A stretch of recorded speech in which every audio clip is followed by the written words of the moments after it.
Hey everyone, Dre here to explain this episode.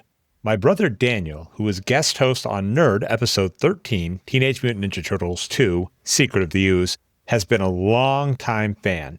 And can you really be a fan of the Nerd Show if you don't disagree with at least something Jeff or I has to say from time to time? So Daniel actually agreed to be on the show to air his grievances about the shows from years past, things that I've said wrong, things that Jeff said wrong, more things that I've said wrong. But it is a fantastic episode, a great look back through old episodes, and some things I've said that may have been silly, some things Jeff has said that may have been silly.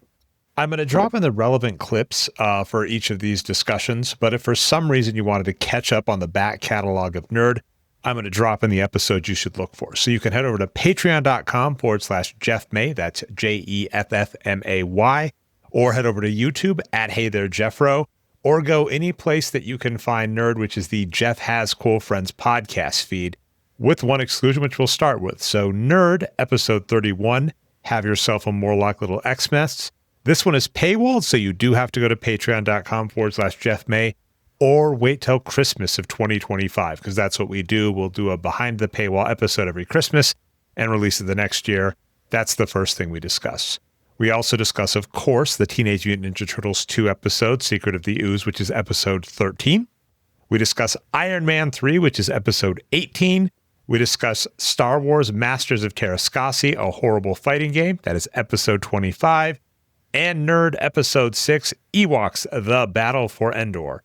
Daniel also has a generic shout out for episodes 15 and 17, which are Adventures in Babysitting and Dutch, respectively, which are also just both excellent movies to check out if you never have. Incidentally, if you hang around till the very end, you get to hear us brainstorm a future season of Nerd, and it may have something to do with me not watching good movies. Anyway, this was a ton of fun. There were a lot of fun grievances. If you have any of your own, head over to patreon.com/Jeff May, or head over to the comments at youtube.com/@HeyThereJeffro. And I'm going to start this episode with the whoosh sound you'll hear before every time I play a clip. We love you.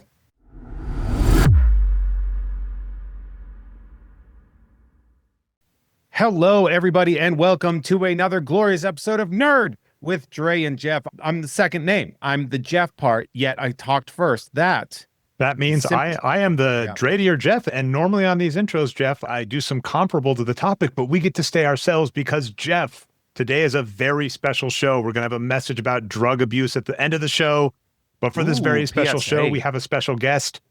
Who do we got? Well, I am actually the Jake Paul to Jeff's Tyson, just waiting for him to get so old that eventually I can beat him in a fight that he's not allowed to punch back fully. Yeah, I was gonna say, how old are you, Dan? I'm 38 this year, so it's not going to happen. But I'm very excited to have you on, Dan. It's very great. You're from the Mountain Time Zone too. I know. What a weird, stupid ass time zone. It's the best. It's the only one that's not named after some sort of coast or, actual area. I mean, like Central, like these Eastern, Western. So you have actually been on the show before, right? Were you our first guest? I think because this season I was the third guest, actually. Oh, never mind. Nothing special. No one remembers Bronze. Dan, of course, you are Dre's brother, and you are a listener and a producer of the show. But like all listeners, my friend, you have opinions. Is that right? Of course. And because I am not a big social media person, I'm not able to anonymously post on either of your followings my gripes. But I can actually counter that immediately. I can cut you off like I've been doing our entire lives. Daniel, Jeff, after shows, will text me. And I would say, tell me if I'm wrong, Dan, 95% of the time, it's Jeff was right, you were wrong. I'm just you blanker. So when Jeff and I get in arguments on the show, I did a whole show about arguments Jeff and I get on the show. I usually get at least one text a show with Daniel being like, when you and Jeff were saying this, yeah, Jeff was right. Well, there's one Jeff he agreed with me on. We'll make sure that makes the show. I can't wait to fight you both on that. Which actually brings us into today's episode of Dan's gripes. I think Dre was just so excited that I actually took his side on one of your arguments that he was like, we need to produce this and put it out in the world. And this all was, I think, last Christmas. Was that when the X-Men... When I gave you my heart, yeah. Yeah. Love that. I was listening to the X-Men show, the X-Men holiday special, the Morlocks Christmas, and Real beefy turd of an episode, that one. yeah, which it's weird because I really enjoy so many of the things you two complain about, and because I am that 5 year younger than Dre, all of the things that you can actually watch and understand the true meaning behind when you watch the Gremlins or Fievel Goes West. And I was like, that is my childhood. And you're like, this movie sucks. And I was like, I'm gonna give well, you, Daniel, and listeners a peek behind the curtain. I have actually sent Jeff 5 pages single spaced. I have sent Jeff a 5 pages single spaced. You sent me a project script that you think is going to be a 5-minute video. You are a psychopath if you think that's going to be a 5-minute video. I gave upwards of 10, Jeff. That's going to be I'm going to be in different clothes in half of that video. You can just read it straight, Jeff. Anyway, but let's not. Also, I've got typos to fix on there, but that's fine. This isn't good air. But anyway, so I've sent Jeff a project fixing that episode, Daniel. So I agree too. I actually think it's a good episode. It's not. But here's the thing, though, is I think people conflate when I say something is insane or something doesn't make sense as being wholly bad, which there are some things. I do think some things are intensely overrated and are getting really good PR from the Nostalgia Factory. And I'm looking at you, Ninja Turtles, too, where a movie that's actually not good. Yeah. Because of people's memories of that movie. They're like, this is a good movie. And it's, it was great when you were 8 years old. And I fully agree with you on that. Everything is great when you're 8 years old, especially kind of life for most people. Yeah. And I, as a adult now, I hear you and I understand the points you make. But as an American, all I hear is I'm wrong, Jeff's right, and I will not stand for it anymore. Rip me apart, dude. I expect to be raked over the literal coals. And I place some coals here, and every time you make a salient point, I'm gonna literally just slide across it like a slip and slide. And I appreciate that. But I also wanted to make sure I put in some good, as much as I want to just rip you apart fully, I give people credit where credit is due in some areas. But to start it off, listening to the X-Men. Before you go, it is very important to add for this show that you compliment me as much as you possibly can. Oh yeah. That is that's a very important thing about this show. And if you will not invite you back. That's why Dre was like, if you actually want to ever come back on the show again, make sure you say some nice things about Say Jeff. the nice thing every 6 minutes, like giving a treat to a horrible child on a plane to keep them busy, I heard you're very tall and I like that about people. So, okay. To bring us back on track, I'm listening to the X-Men Morlock Christmas episode, and you two were talking about this, and you're talking about that, and Dre brings up, Storm can fly. To which Jeff immediately responds, Storm cannot fly. She can manipulate wind, and as a result, get air to help her levitate, blah, blah, blah. And okay, this might be the most, by the way, I don't mean to cut you off. This is probably the most controversial thing we have ever done on the show.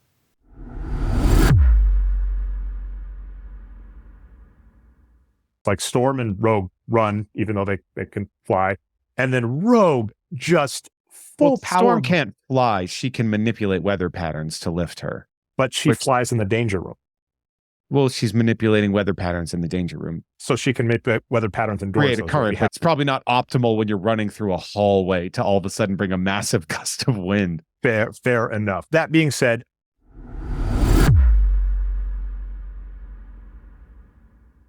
and I'm glad we're starting it off with this because it's all downhill after this. But I'm listening to this and I just think, is that so much of a fucking distinction? Kind of. Okay, yes, Superman flies and he is not manipulating wind. But what are airplanes doing if not going fast and then using their wings to manipulate the air underneath them? Like at what point are we really saying, oh, birds don't technically fly so much as they hit their wings at a speed and pattern enough to manipulate the air currents underneath them and then use that to stay above ground. So here's here I will make a concession that might not even be a concession. Storm does not have the power of flight. Storm has a power that allows her to manipulate the surroundings around her to have a controlled kind of flight, but she does not have the power of flight. And when I mean that, it's like there's no, because the power of flight intimates like that controlled propulsion or whatever, that the power that they have directly is related to them. Like Storm wouldn't be able to fly the same way if she was wearing just like jeans. That's why she has to wear the big kiss cape half the time. And then every once in a while they changed it when she was dressed like a punk or whatever. But it used to be the reason she has that big cape, that like Elvis 1975 cape, is to use that wind to be essentially one of the, like the, what was that? The guys that were sky surfing in the Point Break remake, you know, when they were using like, squirrel suits. She basically has the ability to manipulate a squirrel suit with the wind. And I understand the eye rolling of that. The distinction of power of flight is my thing. She does not have the power of flight. She can't fly as a result of her powers. Yes, absolutely. With the same thing as well, I couldn't levitate something, but if I can have heat and that heat, you know, I don't have telekinesis, but if I have heat and because heat rises and I can float something over that heat because the heat is propelling it up there, doesn't mean I have the power of floating things. It means that my fire is now using that. So that's the only distinction. I know it seems semantic, but that's the point of the show, really, isn't it? So, Jeff, I'm going to look up a thing, but I was going to say, I think in that show, if I recall, I say Storm can fly. I don't think I say power of flight. I think I just say that. So I think the good news is we've already conceded that. Yeah. But I guess I would have interpreted that as you saying like Storm has the ability to fly. Well, she doesn't have the ability to fly. There would be scenarios where Superman or Rogue could lift off in situations where Storm could not. Like, and they can certainly fly faster. Storm couldn't propel herself through outer space. Let me throw this to you, Jeff. Well, I mean, then again, we run into other problems where certain things can't exist in space. But Jeff, here's the good news that actually ties to the original episode. For research that you are aware of, I investigated the Morlocks in both the X-Men the Animated Television Show and the comics. And by happenstance, in the comics, Storm, when she's fighting the Morlocks, is flying in the sewers.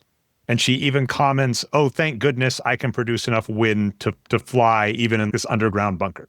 So Storm, to a degree, answers that question that she is able to produce wind anywhere. But here's the thing. I would like to add how much that must have smelled so bad while she's flying through a sewer with shit air. Exactly. Oh, the sewer smell thing is a thing we know. But Jeff, here's what I'm going to throw to you. I'm agreeing with you that the way she allegedly flies has so much hand-waving as to be more bullshit than He-Man. So in X-Men's issues 168 and 169, the original Morlock where Callisto kidnaps Angel, not Cyclops, Storm goes down to fight, almost the same plot line, except Storm fucking stabs Callisto at the end of that issue. And I was like, Jesus, what happened there? She's saying I can fly underground. The level of control she has to have over the wind to not just fly her, but to not blow everybody else away, which isn't happening. We can see stretches credulity. So the rough thing is I'm like, the logic we are given, the logic we are given as to why she can fly makes sense. Me saying Storm can she's fly, an alpha level mutant. Yeah. Me saying Omega Storm level. can fly. Triple Omega. Me saying Storm can fly makes sense. But then if we actually examine like the frames in the show, we're like, this doesn't make sense. This is stupider than Superman. So Jeff, I'm going to say I win the semantic battle, but also after doing all the research, I'm like, you know what? Fuck it. Jeff's right. This is stupid. Well, it's such a yada yada of like, and it's the whole thing where it's like, who would win, Superman or the Hulk? I have an easy answer for that. It's whoever the writer decides would win. Like that's the real answer. The real answer is whoever the writer has decided. Batman. Oh, you think Batman could take Superman? Batman could take Galactus if Batman was written in such a way that he takes out Galactus. Like that's just because Batman has a superpower and it's always being right. Well, no, Batman has a superpower in that he's a fictional character that's being written. Like that's the arguments that I see, especially on the internet, but just in comic shops, where people will be like, you think that Wolverine could actually take Sabretooth in a fight? And it's like, neither of these are real people. So like, no matter what, whoever is coming up with the story can write whatever they want. And they'd be like, oh, and then God came down. You can do you can do literally anything, right?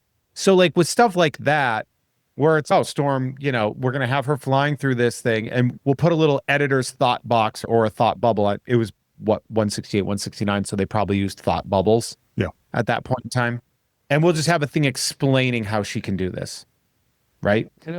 It also could have been the way it was drawn. It was drawn a certain way. And then they had to be like, all right, well, we need to add in the fact that, like that happens too, where the artist takes a liberty and they're like, well, we didn't want her flying because she's underground, but we can just write a thing that says, oh, thank God I managed to manipulate my powers just in such a way that I can do this. So it really is contingent on a writer. It's really just them taking some pre-actions to make sure. I don't want 200,000 angry fan mail complaining about this. Yeah, really pedantic. Yeah. You know what? Just in this cell, write that down. That'll prevent 200,000. We'll only be down to our regular 50,000. So whoever the X-Men editor was at that time, which I'm not sure if it was like Jim Shooter or Tom DeFalco or whoever it was, right? They would have said, okay, well, we need to get this in here. So that does happen a lot. Sometimes you'll see editor's notes added in and stuff like that. Sure. My point of the argument is, among the established power sets, flight is not one of them. It is a byproduct of her actual power. And so that's my argument. And I know that there is an eye roll to that, but I don't care. But to your point, like you saying Rogue has the power of flight, Rogue doesn't have that power. Her power is to absorb other people's powers. And she just happened to absorb someone's powers that could fly. Permanently. Which means she now has the power of flight. No, she has now absorbed. It's a byproduct of her power. No, okay, that's not a byproduct. I'm on Jeff's side here, actually. Rogue does have the power of flight because it's permanent absorption. If I broke into your house and took a TV, I have a TV. Like, it might not be the right way to get a TV, but I got it. Like that's I will fight you on that one. And it's a shocker that Dre is teaming up with Jeff on a pro-Rogue comment. Interesting. I know, right? Rogue, which I'm also wondering why you didn't have more Rogue versus whoever in the Marvel versus DC, since you're such a Rogue fan. Oh, Marvel versus DC. He was so obsessed with Jubilee, though. I know, Jubilee was huge from the animated TV show. Character. The Jubilee and Robin thing from Marvel versus DC, right? That's one of those things where it's like, when we broke that one down, and Dre was in heaven for that one. And a lot of that had to do with if you listen to the episode, I'm not in heaven. I'm like, the art on this is crap. And then I think, I said, as an adult, it broke me where I was reading it going, oh, I was wrong. Never mind. Teenage me wanted this. I was wrong. I take it back. That was episode 33, by the way. But I will add too but Dre, when I say you were in heaven, I mean, it was just like, because your two favorite characters were thrust upon each other so that they could thrust upon each other. Yeah. I was about to say, where's the double entendre on that? Yes, I'd get there. Don't worry, I was getting there. But like that idea of Robin and Jubilee together, which are two people that Dre has on his rookie card tier envelope. Yeah. It's Robin, it's Jubilee, which Dre, I pulled some good Robins for you too. Oh, I saw those were awesome. I think I actually have some. So for those that don't know, Jeff over at Jeff Has Cool Cards breaks cards. And oftentimes I try and get him sets related to these episodes. So I did get him some DC Chrome 1995s. And I think I think there are some comic covers that also had the Chrome. So I think the same image for some of those Robins. I think I actually have like comic book covers. Yeah, with that those. Robin #1 is the Robin Heavy Hitters card. Gotcha. That's awesome. Yeah. So I got you this Humberto Ramos Impulse card that I am now holding up to the camera. These are the world's stickiest cards, by the way. They got that 90s Chrome stick on them. Yeah, go check out Jeff Has Cool Cards to find out more. So where we ended on the gripe, what are you thinking? I mean, I'm going to concede to all points because, let's be real, I'm a guest host and I want to come back. So you don't have to concede a goddamn thing on here if you don't want to. But it was definitely the first time when I brought it up to my brother that he was like, we need to make a show out of this where you tell me more about how I was right and Jeff was wrong. And really my biggest thing was like, at this point, if we're griping over Storm not having the ability to fly, do airplanes fly? Do birds fly? Are we really gonna? Does it at the end of the day? Does anything really fly? Although I'm going to give it the same Thor argument, which is the argument we're given for why Thor can fly is he throws his hammer so fast it pulls him, which makes no sense.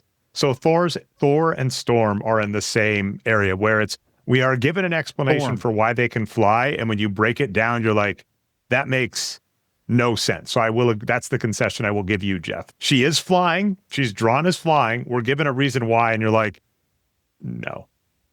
Do you guys ever think about how like some people weren't allowed to pick up the hammer in the MC? I'm going to take a side note on this. Like all these people couldn't pick up the hammer, and it's like Rhodey couldn't pick up the hammer. Oh, why? It's like, well, because he kills people from the government or something like that. Yeah. But Thor can. I'm like, well, he fucking kills people all the time.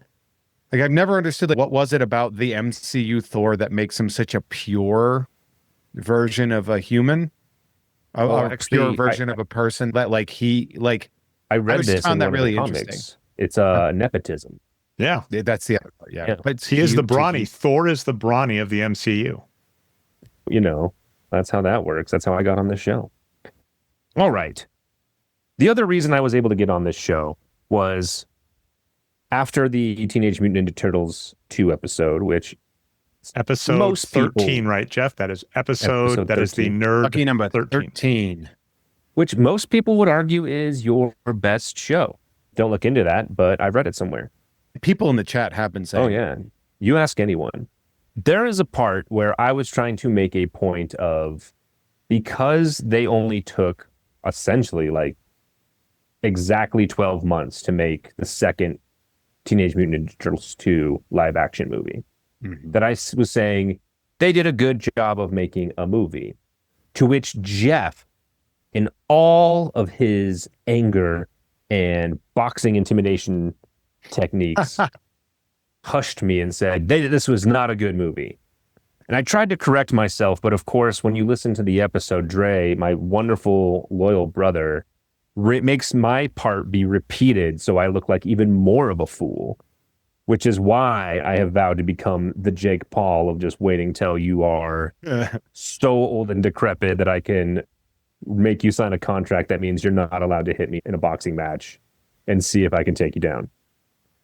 Funny thing about that, by the way, is that when I started boxing, one of the first drills that I had to do to get good was to win, because we practiced on a basketball court. That was where we went to train. We at an elementary school basketball court next to Westfield State College. And we would get into the center ring, the tip-off ring. And I used to have to try to get people out of that ring without throwing a punch. So we have that. But okay, so tell me, Daniel, what is it about that movie that is good?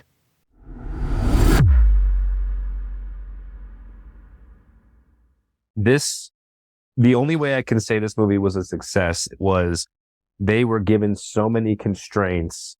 So there was like so many plot points that they were going to originally do that would have made this movie very excellent. They were going to move away from the Shredder as the bad guy. If they would have gotten Bebop and Rocksteady, like all of these things that could have happened would have really made the movie really cool. And because they were constrained on like all these levels, I would say they did a really good job of making a movie complete in under a year, and it's still the Teenage Mutant Ninja Turtles. I think they made a job. A job. No, a thing. I wouldn't say you said completed. a good job, and I'm going to be like, I didn't say good. I said you did say good. Well, we can rewind that back. Dre, edit it so you can have it. All three of us did a good job at making a movie. Yeah, you said a good job, and I'm saying movie. they did a job. I don't think they did a good job. And there's a lot to that.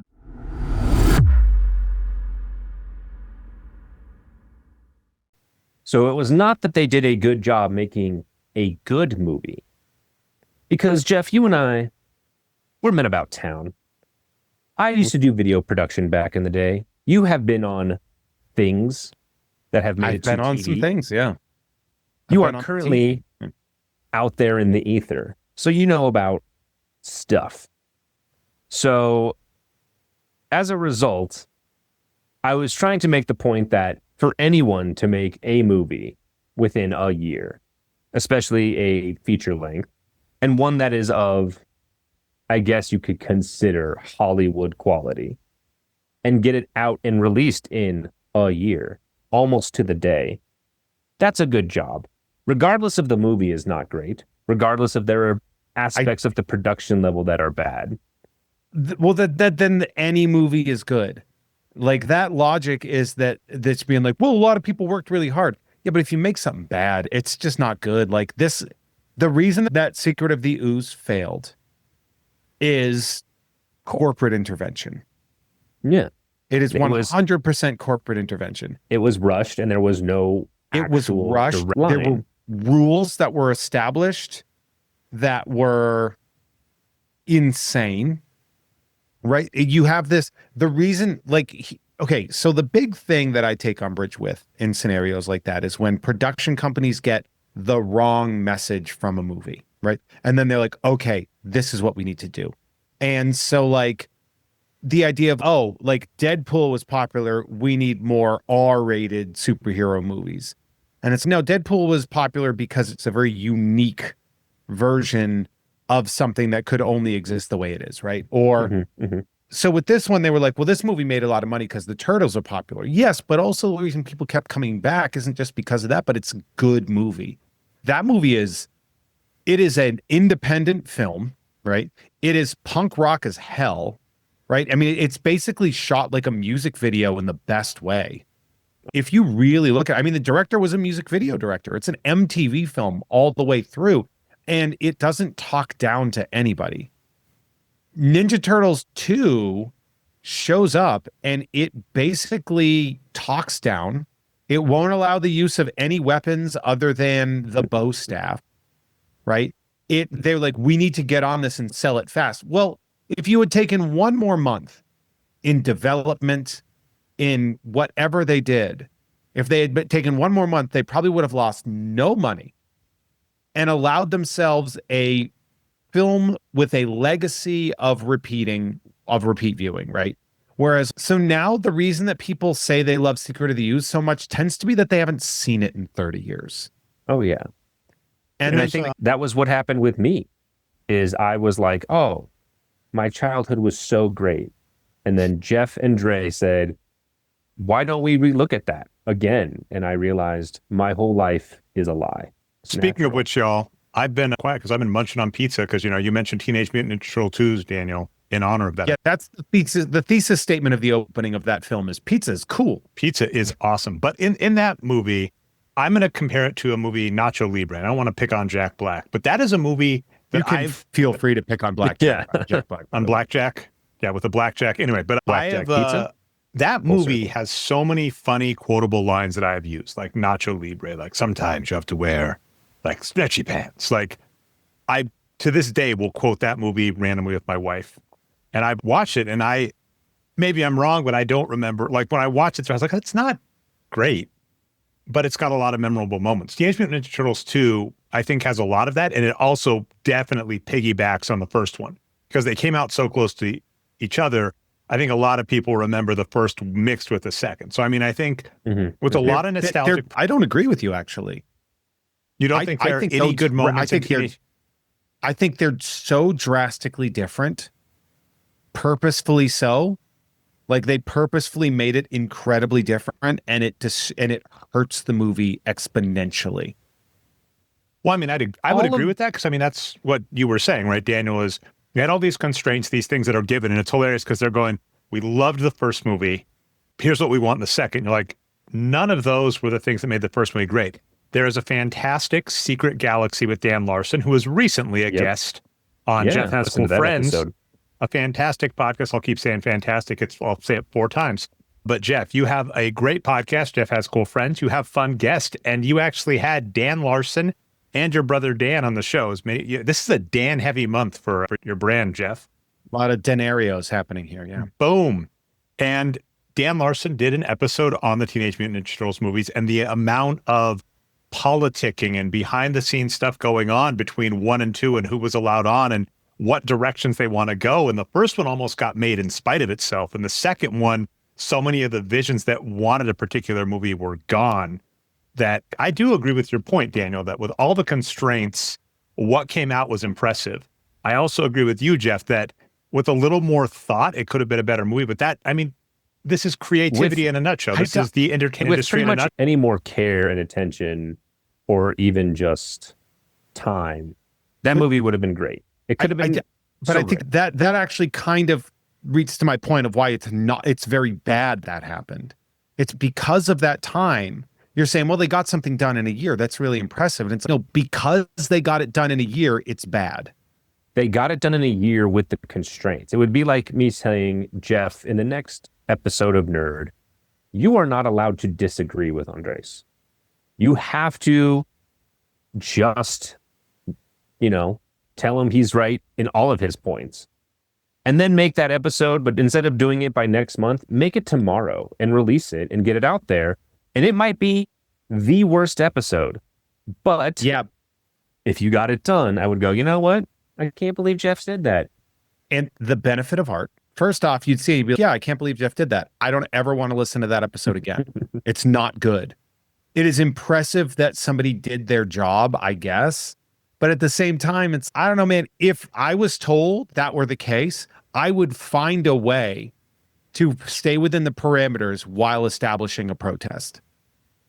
Which you could argue is what they did. They stayed within their parameters and they said, we're going to protest this by making it come out and making every 5-year-old remember this as the best, the better of the movie until they turn 37 and rewatch it again and go, God damn it, Jeff. It's just, all it is a soulless cash grab based off of another piece of art that was wildly successful. Right? Which is oddly the whole theme of it. It is the exact Nerd. It's the exact result of corporate. I mean, the easiest way to say it is like being corporate parasites. Like the idea of, and it's the end result of that. So like, I cannot concede that it is good.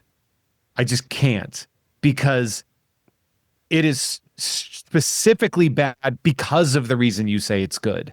So that's a perspective that we can never be on the same vein about, because just getting something done, and I know that good or perfect is the enemy of good. I totally understand that. But the scenario with which they were placed in, it was good at making some money. It made some money, but there's a reason Ninja Turtles 3 was so bad. And it's like, why they get exponentially worse. And people get so offended when I say, well, Ninja Turtles 2 is not good. You're not the first person to take umbrage with that. People have said that to me, and I'm like, go watch it. And then they watch it, and they're like, oof. I watched it. My friend Tom wrote for the Ninja Turtles cartoon. For his birthday, Tom Krajewski, we did a Ninja Turtles marathon. It's 1, 2, 3. They get exponentially worse. Oh, yeah. As they go through. Yeah. So while Secret of the Ooze isn't as bad as the retitled Turtles in Time, it is not a good movie by any parameter other than it made a profit.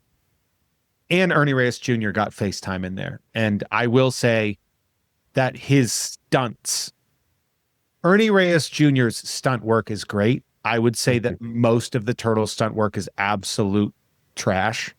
Can I ask a question on like that? So, as an example, Ernie Reyes Jr., I'm really curious your perspective, both of your perspective on the scene in that movie.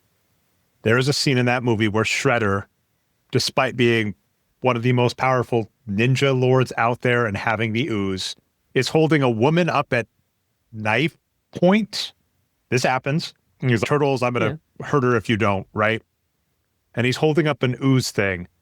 And Ernie Reyes Jr. runs up to Shredder, kicks the ooze canister out of his hand, and then runs off. Watches him do it, man. And I'm all over the place, Jeff. What of that? How does that scene age for you? Is that so bad it's good, awesome on its own? You view it awesome because of nostalgia? Like what do you rate that scene? Because I think that is a gem out of that movie, right? To the point of there are good pieces in this bad movie. And that I love that scene. You think that is a good scene of the movie? It's more like a meme, right? It's like the same thing, right? Like it's a good moment, a good repeatable thing, a thing I can remember fondly. So that's the point. It's like there are things you can pick out of this movie that like they're babies, right? That kind of stuff you can pull out and remember it fondly or happily or think it's awesome. and the Ernie Reyes Jr. kicking the ooze canistrata Skeletors out of Shredder's hand, I remember fondly. I think the kick is good. I think the scene is silly. A ninja master watching this kid that he's pretty sure we know infiltrated the space. Yeah. Right? Go in there. Excuse me. He's just sitting there. What's happening? And then it kicks. I know it's a movie for kids, but so wasn't Ninja Turtles 1. And I think like Ninja Turtles 1 was a little bit darker. I mean, obviously It's just the IP of darker, Ninja Turtles sure, is for children. Yeah, but look how much money it made. So we can't be too stressed about a movie. Like, you know what movie wasn't made for kids? RoboCop. You know who saw that movie? Kids. Now, granted, we're not in an era where we can make R-rated movies that can have a profit on the back end the way they used to because of streaming. Streaming has essentially robbed us of mid-budget successes, but it's just one of those things where I find Secret of the Ooze to be an insult after what they did the first time with the first movie. It's like they wanted to course correct themselves to be like, oh, we wanted to make bad kids movies, not good movies that families can enjoy. And that to me is why I can't. And again, I know Ernie Reyes Jr. Like, he's a good dude. I've seen him like, I think last year I saw him like 4 different times, like in the wild and doing stuff. Like, we're familiar with each other. That is still a dream. I'm aware it's scheduling because he's busy and a lot going on. Remains a dream booking for Jeff Has Cool Friends if that can ever happen, for obvious reasons. I'll give one capper on this that's almost a throughput on the Nerd Show, which is Gremlins 2 is the counter to Teenage Mutant Ninja Turtles 2. So often when we show a bad property and we're reviewing it, the reason we're not able to give it the out you're giving it, Daniel, I agree with both of you, by the way. I'm going to do that the entire show. You're both right. Everybody's right. But the reason I can't quite give it to you is that Teenage Mutant Ninja Turtles 2 was done as Gremlins 2, and Gremlins 2 actually came out a year before. So whenever someone's... Gremlins was such a better movie. Yeah, exactly. And that's the point, is we've had so many cases of this, right? The He-Man and She-Ra Christmas special. Oh, what garbage is this? Well, we have the Muppet Family Christmas special to compare it to. When we have an example of a movie that had the exact constraints of a movie that did badly, we go, you're right, those constraints were there, but we do have the proof it can be done. And Gremlins 2 was the movie that did it. And I will give some behind the scenes. Jeff, this is a compliment. After we did Gremlins 2, Daniel actually texted me and went, I think I made a mistake picking Teenage Mutant Ninja Turtles 2. And we also did it because of scheduling. You were actually traveling. So I basically said, which do you want to do? We're going to do one of these two first. And you're like, oh, we can probably do Teenage Mutant Ninja Turtles 2 when I get back. We recorded Gremlins 2 while you were gone. You came back and you were like, I chose poorly. Oh, yeah. Gremlins 2 is the opposite of Ninja Turtles 2 in that it's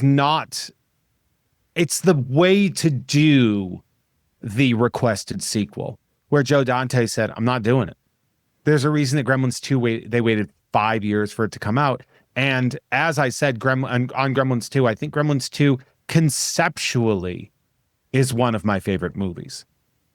Because the concept of it and like the middle finger to Warner, the nudge, nudge, wink, wink about merchandising that they should throw in there. That's such a brilliantly done meta statement on the process of making movies. None of that happens in Ninja Turtles 2. Everybody plays ball. Everybody that didn't play ball. Judith Hoag's, hey, is there a reason all these stuntmen are getting like shipped away after they get hurt? Shouldn't we be doing something for them? They'd be like, you need to shut the hell up. And then she got kicked off.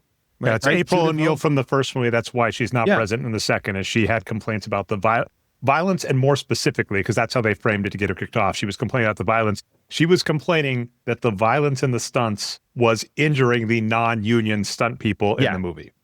She was talking out against the working conditions. That's why she got fired. Not because she thought it wasn't a good message for kids. She knew what was going on, right? Like, it's so funny to me. Because Ninja Turtles 2 is probably the biggest Mandela effect that people have is that is a good movie. Oh, yeah. All of this to wrap up to say, Jeff does not think people who work on movies deserve any credit. So, correct. Yeah. None of them. And they should not get any profits from those films. There should, and honestly, there should I'm be no credits at the end of movies. Yeah. It should pro AI. But I think all movies should be made with the AI. I'm going to give a random grievance where I know people do like the sarcasm. I actually even just like in some cases like this, find cutting out where it's just, yeah, no, that's all BS. And obviously Jeff likes, very much respects work with AI, but I think sometimes the Trump era has definitely hit the point where I'm like, I'm sorry, there is no level of sarcastic douchebaggery you can go to that isn't literally just an imitation of someone, or that someone listening goes, I have those exact views. So I don't think anybody listening to those shows would be stupid enough to have those exact views. You think that, but then, I mean, that's the thing. You look at comic books, they're like, oh man, you made the X-Men all woke. And you're like, all right, if you are one of those people and you're listening to the show, why? Yeah. Question. Why are you here? That's, I mean, we appreciate the listens, but it's not like we're making a fortune off it. Fuck off. Yeah. All right. Stop trying to rob my friends, you piece of shit. Well, speaking of fortunes, my next grievance talks about Iron Man 3. Ooh, that was the very special Christmas episode that we did that also, I believe, gave itself, we did a release a year later. Is that right? Mm-hmm. That was the behind the paywall one. So Daniel's picked two of the pay. Almost intentionally. I like where your head's at, Dan. You've picked two paywall episodes. I'm trying to keep you two in business. You can't check those out as well. And that was around Christmas of 2023 that we released that and one. The episodes 14 through 17, where we had, I believe in order, Searching for Bobby Fischer, Adventures in Babysitting, Dutch, Iron Man 3, Home Alone 2. Forgot Home Alone 2. We put them together. I said Home Alone 2. I might have had a bit of which I'm going to talk about the other ones real quick, just to give you guys some praise real quick, that I actually have never seen Dutch. I had never actually watched Adventures in Babysitting. Home Alone 2 I've obviously watched. But Searching for Bobby Fischer, I remember watching it while it was on the TV because my brother is a huge chess nerd. But I never gave it 2 cents of actually watching it and also thinking that Bobby Fischer was the kid in the movie. Listening to those episodes now, really understanding, oh, wow, not only did I miss the point of these movies, but also, like, these movies seem like they were really good movies, opposite of the Teenage Mutant Ninja Turtles movie. So just wanted to give you guys a shout out for that you both did a really good job of, one, breaking those down and making me think, oh, I think I need to go watch this, even though I think during the Dutch episode, Jeff, you mentioned no one watched Dutch. This came out at the wrong time. The wrong people watched it, or like the wrong audience got it. And so it was not well received. It bombed, it flopped, and it flopped Ed O'Neill's film career almost permanently. Which is weird because now just hearing, I was like, oh, Ed O'Neill's in it. I love Ed O'Neill. I want to watch this because of that. Even listening to you break down the certain dynamic between him and the kid, and I was like, I can see Ed O'Neill acting this perfectly. So I just think that season as a whole was really great. The irony, thank you, too. And the irony about that, too, is that Ed O'Neill was a Shakespearean, he was like a theatrical, dramatic actor, and kind of fell backwards into Married with Children. And that sort of decided where his career would go. He had a very Michael Caine approach, right, to the Married with Children, where I've heard interviews like the Rich Eisen show, I think I've heard him on, where other people were going in and going, oh, I'm the bumbling husband. I'm going to Homer Simpson this up. And he went in and said, I'm going to play this straight so that I'm in this wacky world with all the crazy stuff going on. I'm going to play it straight. And that comedy worked really well. And the same is like true in Dutch. And that was what made Dutch hard. Is Ed O'Neill is a great dramatic actor. It is a crime he didn't get an award, like a mainstream award for Modern Family. He is so great on that show. He never won an Emmy for Modern Family? No, he does not have an Emmy for Married. The only one. I mean, to be fair, on Modern Family, he really is. I know it's an ensemble cast, but he's not, when you look at sort of his stuff, he's always the foil for Gloria and, and Cam and all the different characters. So the straight man very rarely gets the attention in that sort of scenario. And I will say, because like he with Married with Children, like his thing was to be like, this is a man who has accepted that his life is bad. Now moving with that, whereas in Modern Family, it's a man who is continuously building up a better life, which is really interesting. And with Dutch, it's a nice little covert thing where he's worked very hard to be that thing, but he sort of does not have the pomp and circumstance of wealth, and therefore resents, the whole caves in Shooter McGavin's forehead with a pinky ring. That was so good. And shoots a kid with a gun. Which they also actually do in Modern Family. Hell yeah. In their first episode, I think, they're like, we have to shoot Luke with the BB gun, and they put it on the calendar, and he's like, oh, I can't. And he's like, oh, it's on the schedule, kid. We got to do it. I thought that was kind of maybe a Dutch reference. Yeah. But so the Iron Man 3. Iron Man 3. And this, Jeff, I'm going to give you a little bit of a break because this is something where I fully agree with you on. And my brother and I have had these debates throughout our life, and it's great. And then I can now bring it on his show and get the masses of viewers that you have to agree with me. But Dre, stats deliver so much information. They do not deliver context. This is why I get so infuriated with you when you spout stats, especially when it comes to NBA or sports. In this episode, Dre keeps mentioning how everyone loved Iron Man 3. Jeff, at some point, I would feel like it's like in the hour mark, you're like, you gotta stop saying that. Not everyone loved it. Dre's response, of course, is, well, it made... It was the top grossing movie of that year. Billion.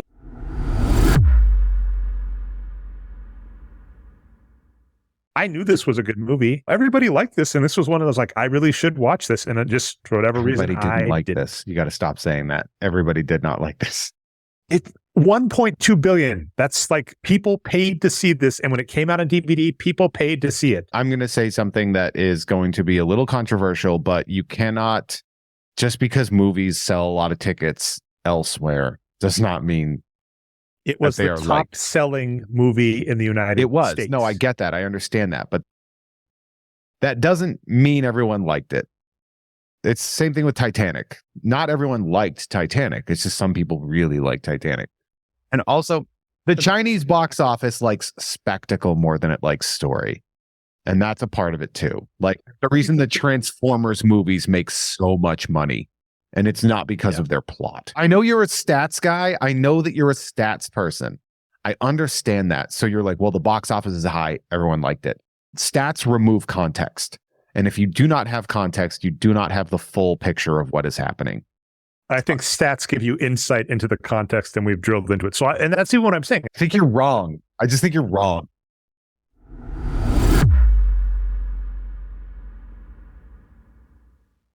That year worldwide. Dre, that does not mean anything. People hate watch stuff. Yeah. Zack Snyder's Justice League was I believe the most watched streaming thing. That one we got it. You always, I mean, here's the thing. The subtle difference between movie grosses where movies lie and say they didn't make money even though we have the receipts, versus Netflix are like, everybody watched this. You can take with a grain of salt. But yeah, you're right. Everybody did. A lot of people watched. Everybody watched that, but not everybody liked it. I know that for a fact because I did a month of podcasts about it. And Aquaman made over $1 billion worldwide. Aquaman Jurassic was World, good. I dug that movie. That was a good movie. The first one. I haven't seen the second. $1 billion worldwide. People did not like these movies. And the context being people going to see movies and people enjoying them are two separate things. Yeah. Just like when Dre talks about in the NBA, this person is a good shooter. This person is a bad shooter. Why don't they give the third string guy on the bench more time? The context is he gets to play when the team is up by 50 or down by 50. So people aren't really playing defense anymore. So when they shoot, it's a lot easier than when you're shooting with the best players in your face the entire game. Well, actually, there's a fun thing there. I'm going to cut in before you, Jeff, but I'm going to do some ninjutsu here. So here's the thing. The stats basically do back that teams are not great at analyzing the right maneuvers. So we hop back to Teenage Mutant Ninja Turtles 2. And Jeff's saying, it is so infuriating that this movie, with very minor tweaks, could have been great had the director stuck around. That's the difference between Gremlins 2 and Teenage Mutant Ninja Turtles 2. The director that loved the movie on Teenage Mutant Ninja Turtles got kicked and then left for 2. And then Joe Dante came back for Gremlins 2 and was fine, I'll do this.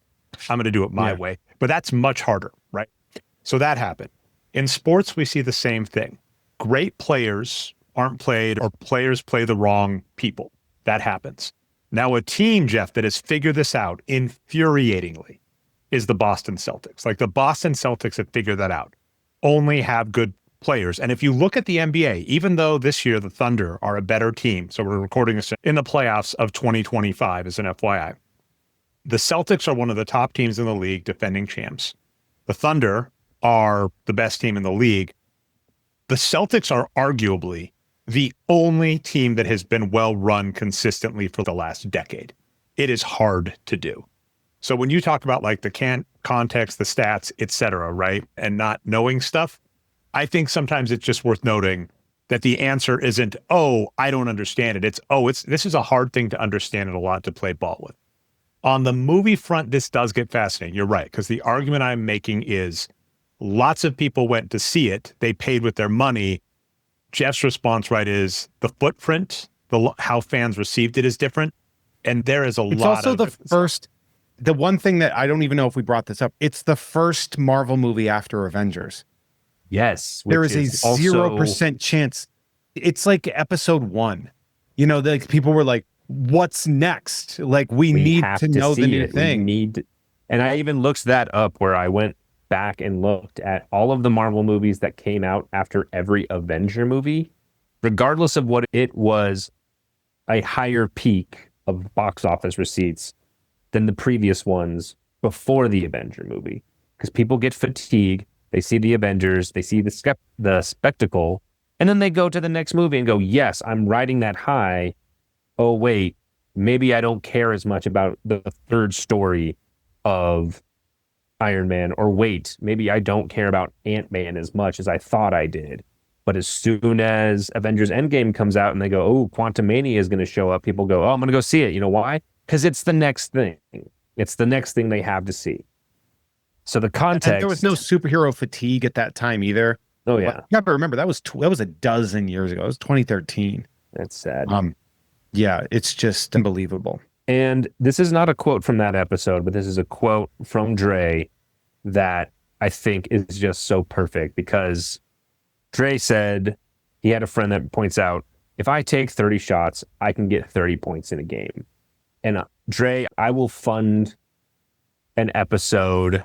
Oh, you're walking into it. Turtles This is 3. fun, by the way. You are walking if you into can a go trap. to any like public pickup game in any park, not even a professional NBA game, and take 30 shots with someone actually guarding you, and if you walk away with 30 points, I will fund that episode. Let's be very careful. Here's You the walk thing. into a trap, Dan, and here's what I want to quote to you. So Here's first the off, thing, Dre, I'm not going to allow you to do this in Wisconsin.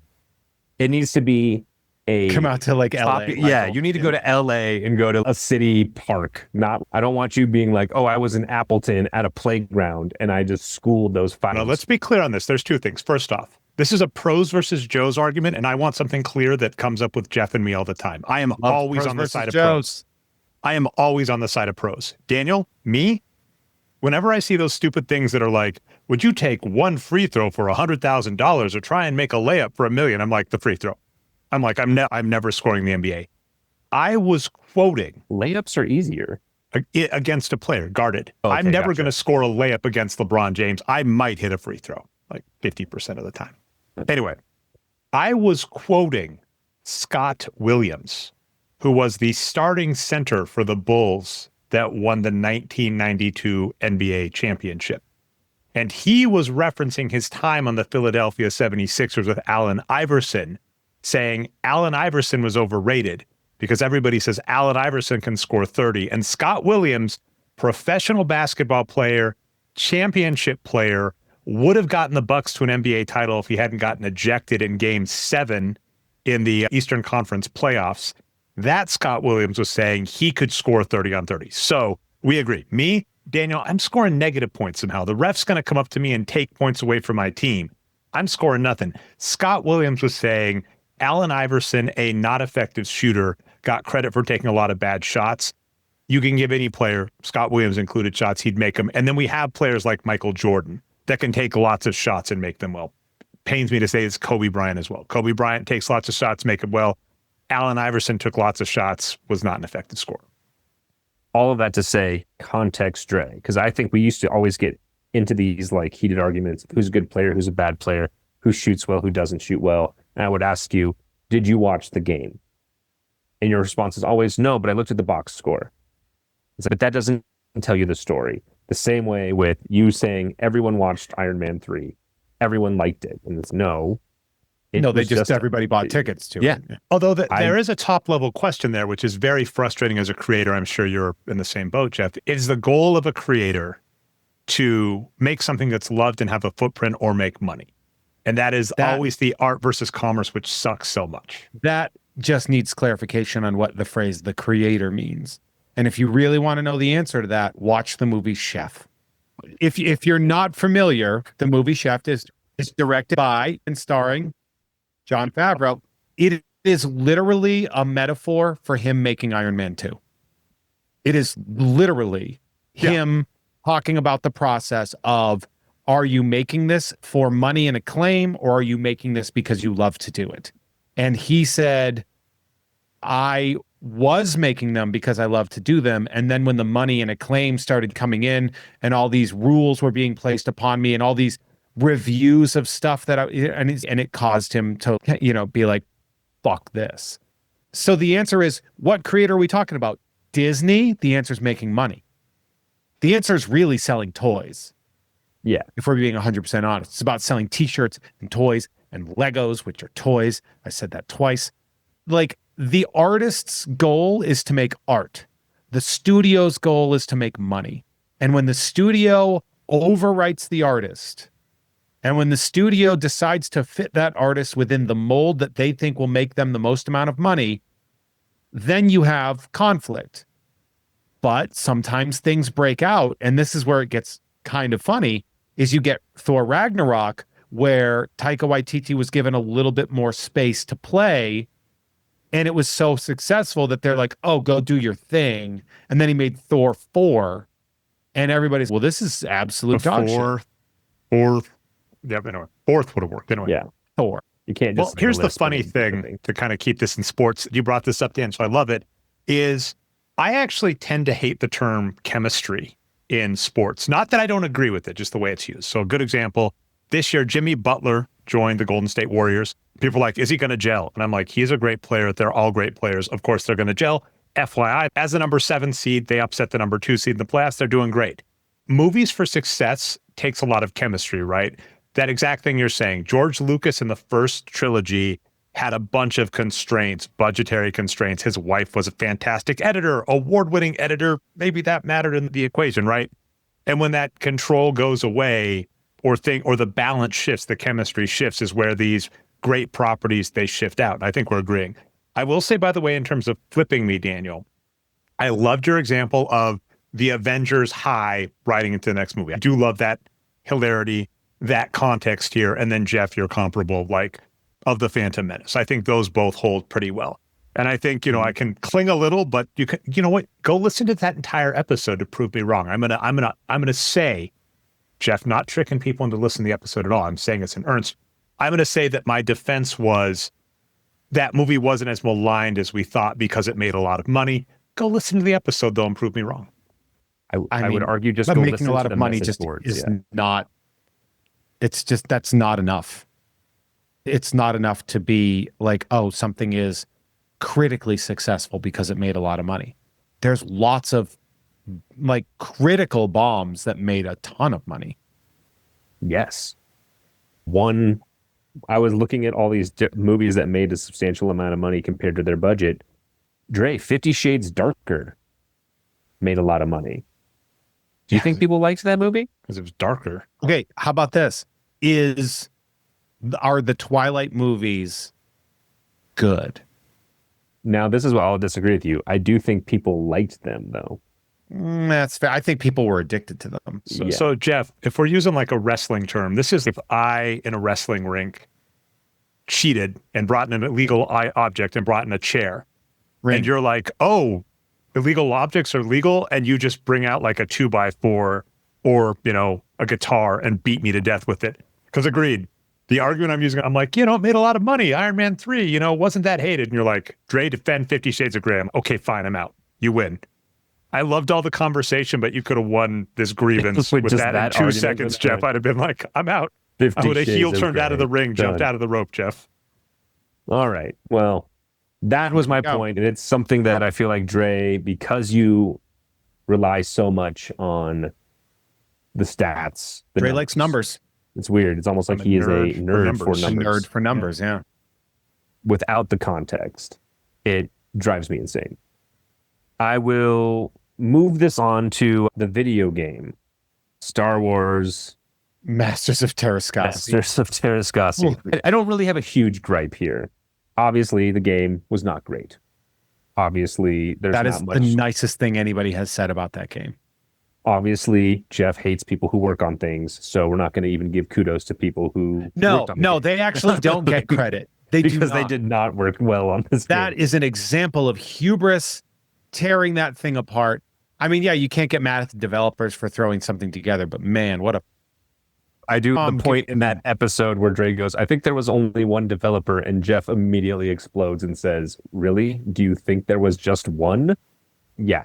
So kudos to that guy, but also, again, that's a thing where people who did purchase it, Dre, you would say, oh, they liked that game. No, Dre, they bought it because it had Star Wars on it. I played it with my friend Tim kind of a lot, and it was just like, well, we played it because, you only get how many games you get to play, games are expensive and you're a kid without a job. You get a game and you're going to do the work. But the biggest gripe of that episode. We have a gripe. What do we got? I'm excited. Unfortunately, I am siding on Jeff with this one, Dre, and I apologize, but the fact that you think that Han should not be a playable character, this almost leads into the context it's insane to me.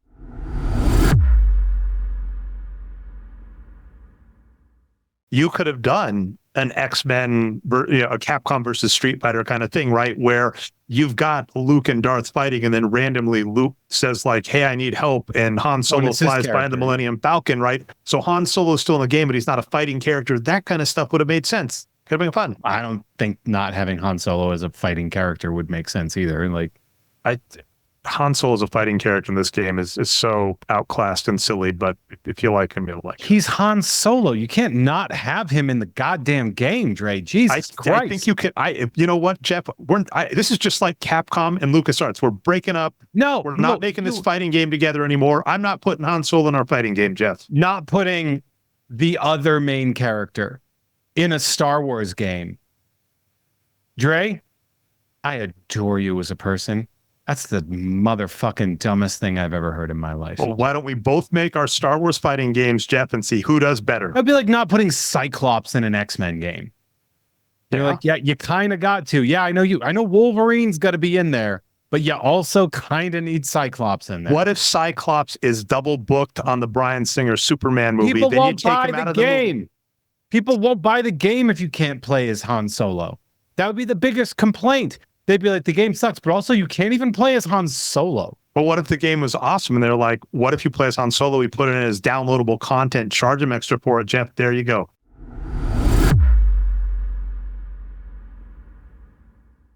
I understand the statistics of, okay, you have Luke, you have Vader. Sure, those are Force users. They have lightsabers. Is Han going to really stand a chance against people who wield the Force? Absolutely not. But Han is a main character of the series.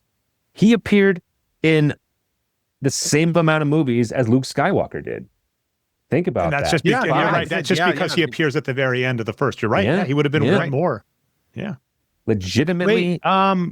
Because he appears at the end of Revenge of the Sith, where Solo is Solo. Yeah. And he has his own solo movie, which again, Dre, I know you haven't watched. So very fun. Arguably, you could say the character has more movies to his name than Luke Skywalker. Yeah, I would say that. I wouldn't count infant Luke at the end of Revenge of the Sith. Or you don't count CGI, Uncanny Valley, horrible cameo in The Mandalorian or Book of Boba Fett. Well, what's also funny is that Harrison Ford was willing to ever show up because of the money. Mark Hamill's, you want me to do fucking Star Wars? I'll do a Star Wars. I don't give a shit. I'm not doing anything right now. I mean, he's certainly an active guy and a very sort of beloved celebrity, but he does not bite the hand that feeds him. So that is just very funny. But fucking, of course, I'm surprised. Look at the first Star Wars toys that came. Imagine if you didn't make a Han Solo toy, because you'd be like, well, you wouldn't want to, if you have Darth Vader and Han Solo, what kind of play are you going to have? It's a fighting game, man. A sumo wrestler isn't going to fight a British Special Forces girl either, but they do that in Street Fighter. Like, gives a shit. And Dre, it just baffles me that you were like, it doesn't make sense that he's a character. And it's so it's Masters of Terrascasi is episode 25. It is. Here's the only defense I have, Daniel. I don't have much of a defense. This is one of those, like these last two, I'm just like, the fact that the Stormtrooper is a playable character and you're not like, why would you put a Stormtrooper be, but because you're like, they can't even shoot. At least Han shoots things. He's killed how many Stormtroopers? I love that you could be the biker trooper as the alternate outfit, though. That was such a great. Oh my God, Jeff! No, it's a cool outfit. So here's the thing. No, that's such a great design of a character, though. Oh, gotcha. Okay, so go listen to that episode. That's episode 25, Star Wars Masters of Terrascasi is not behind a paywall or anything at any point. And it is maddening in the number of missteps made in that game by LucasArts. As in, they literally paid a better developer. We could have had Star Wars versus Street Fighter.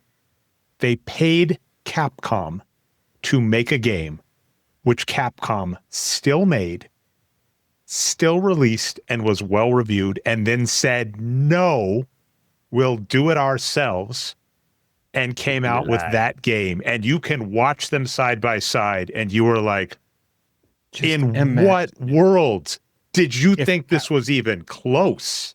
Think about Capcom holding onto that license long enough to make an arcade-style 2D fighter. Jeff, I hate you. Like Marvel versus Capcom.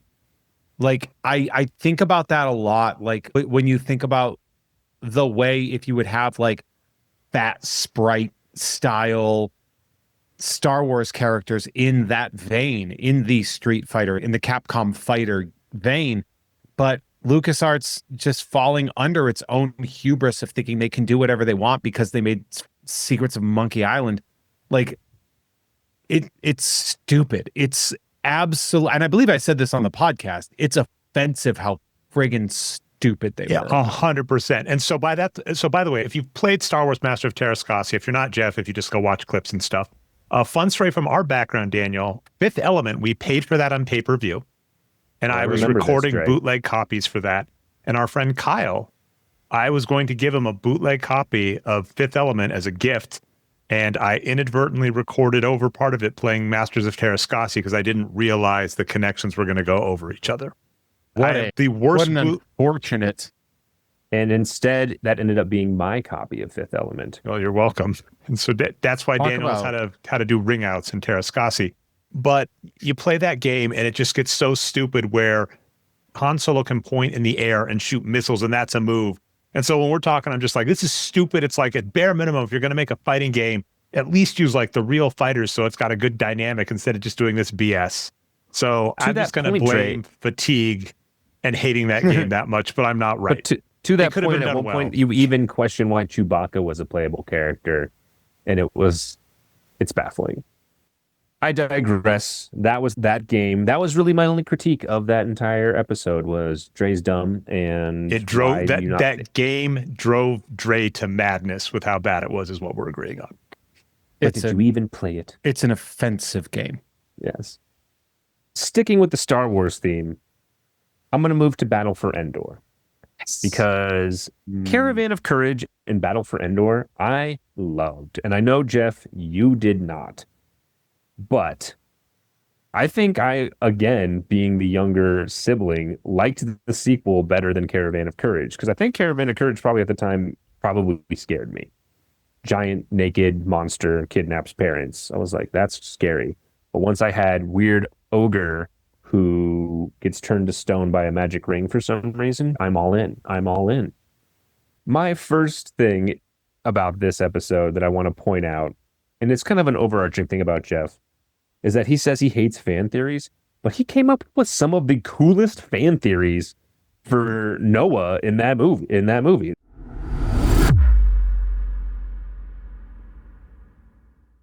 Hey everybody, Dre from the future here, and I'm not actually even going to insert this clip in here because if you head over to youtube.com/@HeyThereJeffro, that's spelled JEFFRO, there actually is this fan theory, is Noah a commando up there? It's a couple minutes long, so go check that out. Or instead, you can also listen to the entire episode, Ewoks: The Battle for Endor, which is Nerd Episode 6.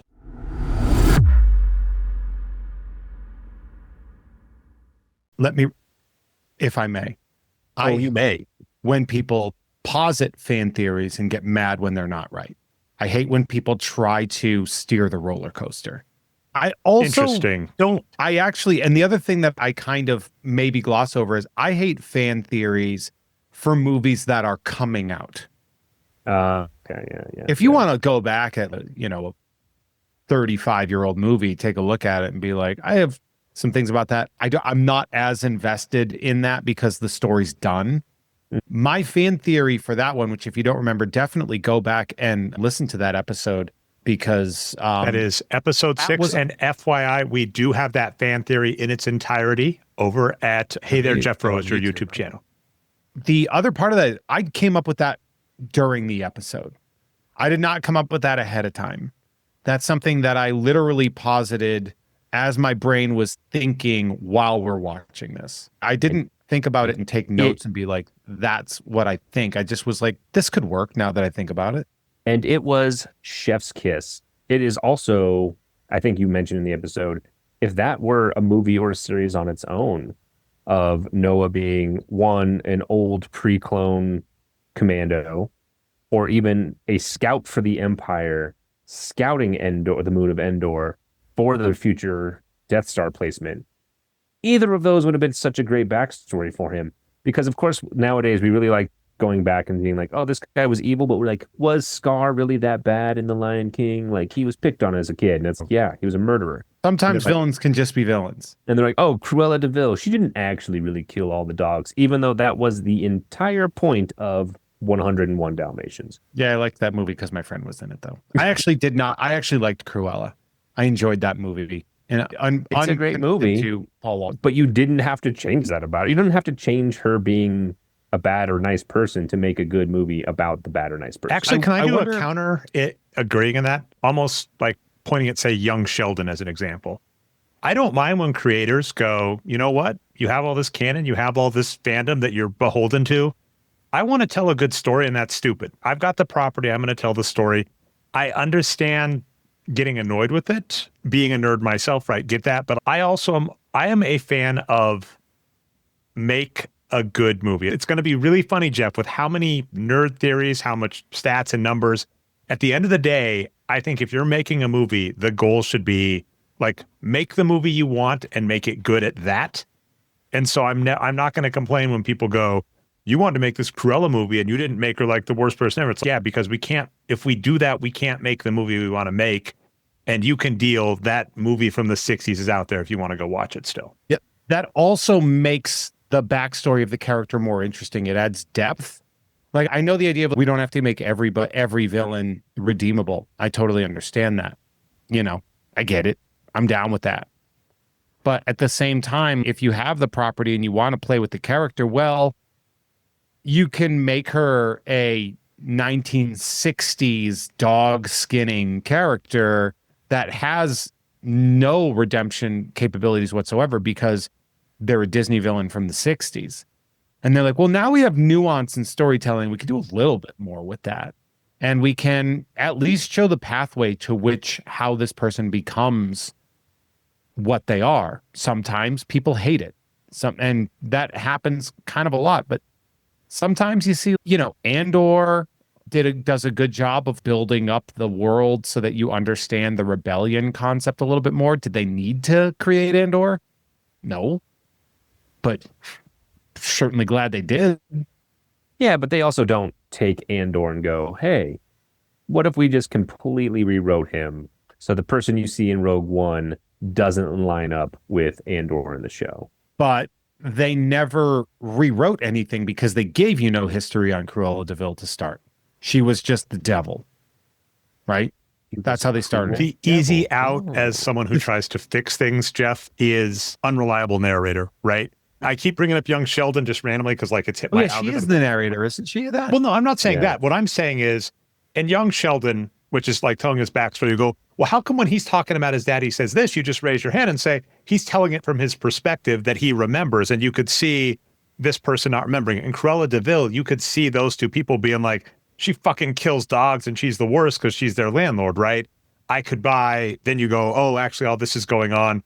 One of my favorite shows, Scrubs, did this with Bob Kelso. They tried to do that backstory, right? He's viewed one way, he's more nuanced. It's the answer for me is if you are going to do that, you have to do it well. Because if you don't do it well, then yeah, it pisses off everybody. You didn't need to add to an already great character. You didn't need to explain the fucking Emperor, although great that he got more screen time. You know, if you do it well, you get away with it. The thing about too, and I will actually, one thing I will posit too, is that Scar is a character that had already been created with a relative development in that it's Hamlet, right?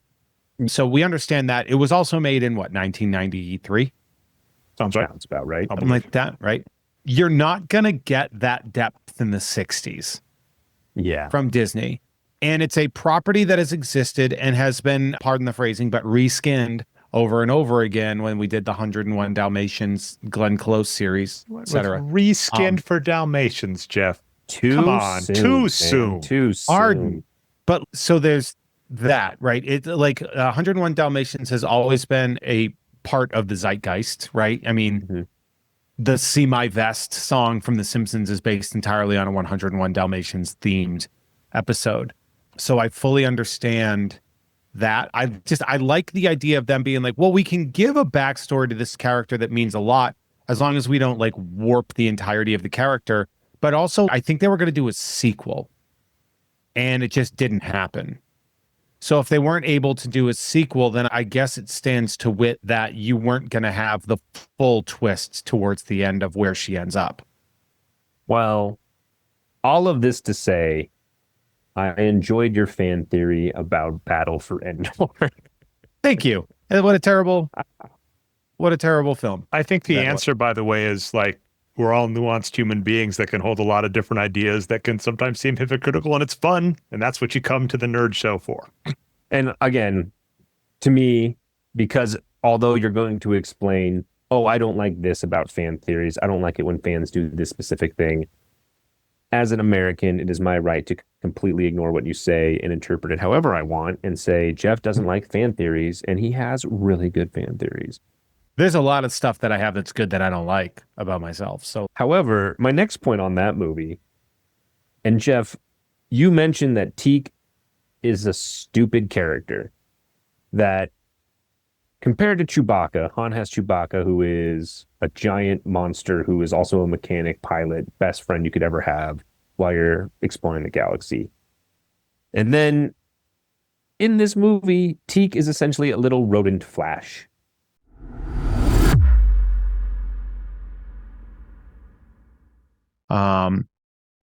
Teak is awful. Teak, he's making Ewoks for because like when you look at like what the Ewoks were, it is something marketable for Return of the Jedi, something for kids. By adding it's like putting a hat on a hat. The Teak character is a redundancy.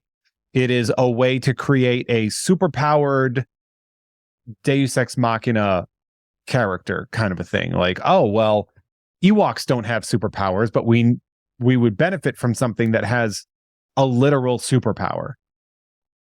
That is, I think Teak might be the most insulting part of this from an art perspective, from a viewing films as art. Teak is insulting. Is that over? I mean, I'm supposed to be critical about this, right? I'm supposed to look into this and geek out and nerd out, but that is an insulting character.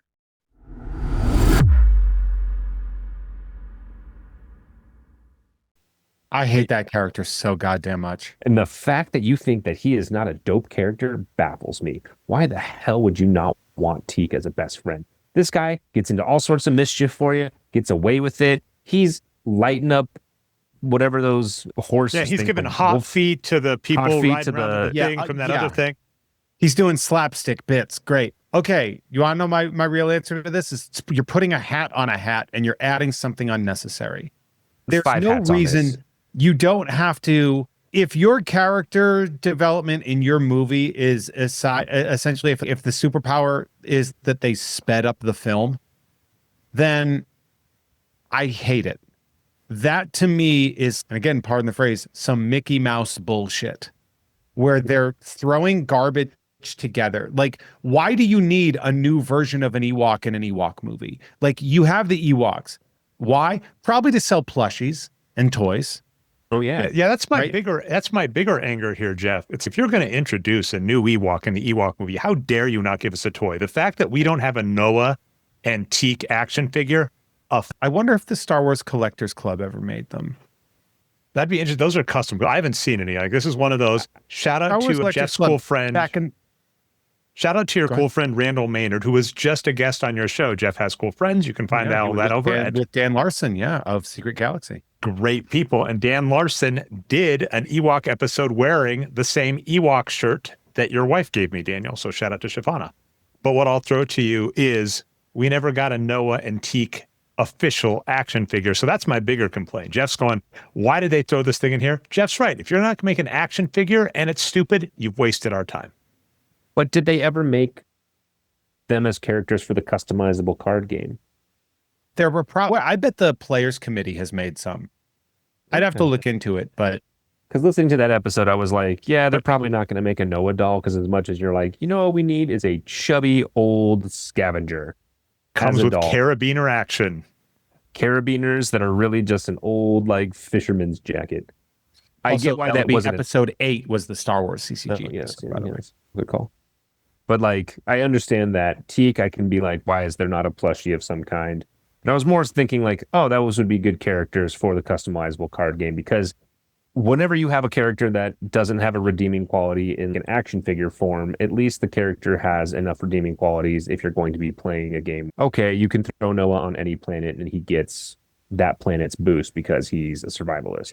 Yeah, with Teak, you'd have to add land speed. So make it something. You'd have to be like Teak has, 2 land speed or 3 land speed, meaning he could go to different locations. And then I guess every time you would go, he would pick one random character to subtract 1 power from each turn.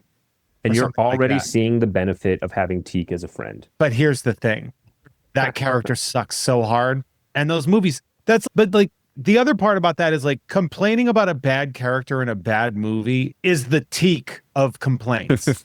It is the hat on a hat. I believe that's called teaking. Yeah. I'm teaking a dump when I do, because it really does come down to just Teak is a nut in the turd of that movie, right? So complaining about the nut in the turd kind of defeats the purpose of the fact that there's a big fat turd right in front of you, right? You're really just being like, well, the turd is the problem, not that little nut in there, but I do not like that nut is in there. But it gives you something to remember and distinguish that turd from all other turds. Yeah, man, I remember lots of things. It doesn't mean they're good. Of course not, but Teak sucks. What? I know. Okay, actually, this is fantastic. I haven't had as much time for these, Jeff, but I had starting to add the Thursday nerd polls on alternating weeks when we don't have nerd episodes. And of course, the Does Storm Fly one went up there, and we're adding to it. That one got, a ton of votes. Did go 2-1. She can fly. The Does Teak Suck, I think, is going to be the next nerd poll, Jeff. So I am excited about this. You're going to have to post a photo. Yeah, people are not going to remember. Because people are going to be like, who the fuck is Teak? They all know Teak, Jeff. They listened to Ewoks, The Battle for Endor, and they went out and watched it. It happened. That's my story. My last point on the Battle of Endor, though, and Dre, this is just isn't it for Endor? Isn't Battle of Endor? I don't Return of the Jedi and 4 is not the level of nerd that you two are. I'm like a level 1 apprentice. You're like, I'm actually pretty cool. Yeah. I've seen a few bras in my day. Now, Dre, you mentioned that the actor of Lurch is the actor of the main antagonist in this movie. And Dre goes, most famously for Twin Peaks. We agree with this in the episode, though. We literally, this is not a grievance. We agree in real time that he's right. And then Jeff quickly says, Adam's Family, and Dre goes, "Oh, is he in that? Okay, I guess. You think Adam's Family is more famous than Twin Peaks or more recognizable?" Dre, are you insane?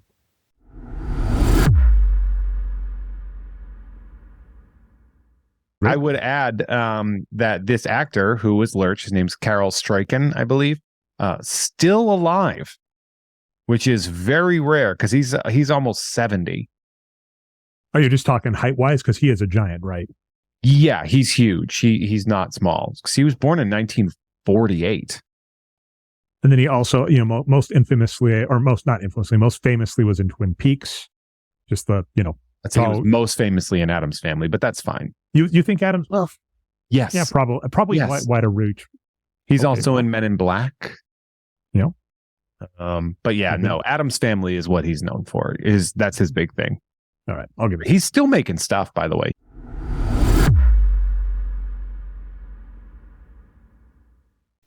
I already agreed. I agreed on the show. And by the way, this is what you come to Nerd for. You come for behind the scenes. He was also in a horror movie that we kind of discussed the plot of. And it was a good discussion. And I said it didn't really flow, so I cut that out. I cut out the discussion of the horror movie where that actor is a villain in because Jeff recounts the plot. And I was like, Jeff's really good at recounting this movie. This movie sounds awesome. Oh, was that Gerald's Game? I don't remember. It's like a wife gets kidnapped or something, and he's a monster at some point. It's stuck. It doesn't matter. Yeah. I intentionally cut that because I was like, oh, this is not with the flow. So 2 FYIs. I agree on that episode. That's my counter to your counter, Daniel. And I'll also say there is cut footage from that episode where I agree even more because we talk more about that actor Dre, and stuff. I have a question for you. Have you saved all the stuff you've cut?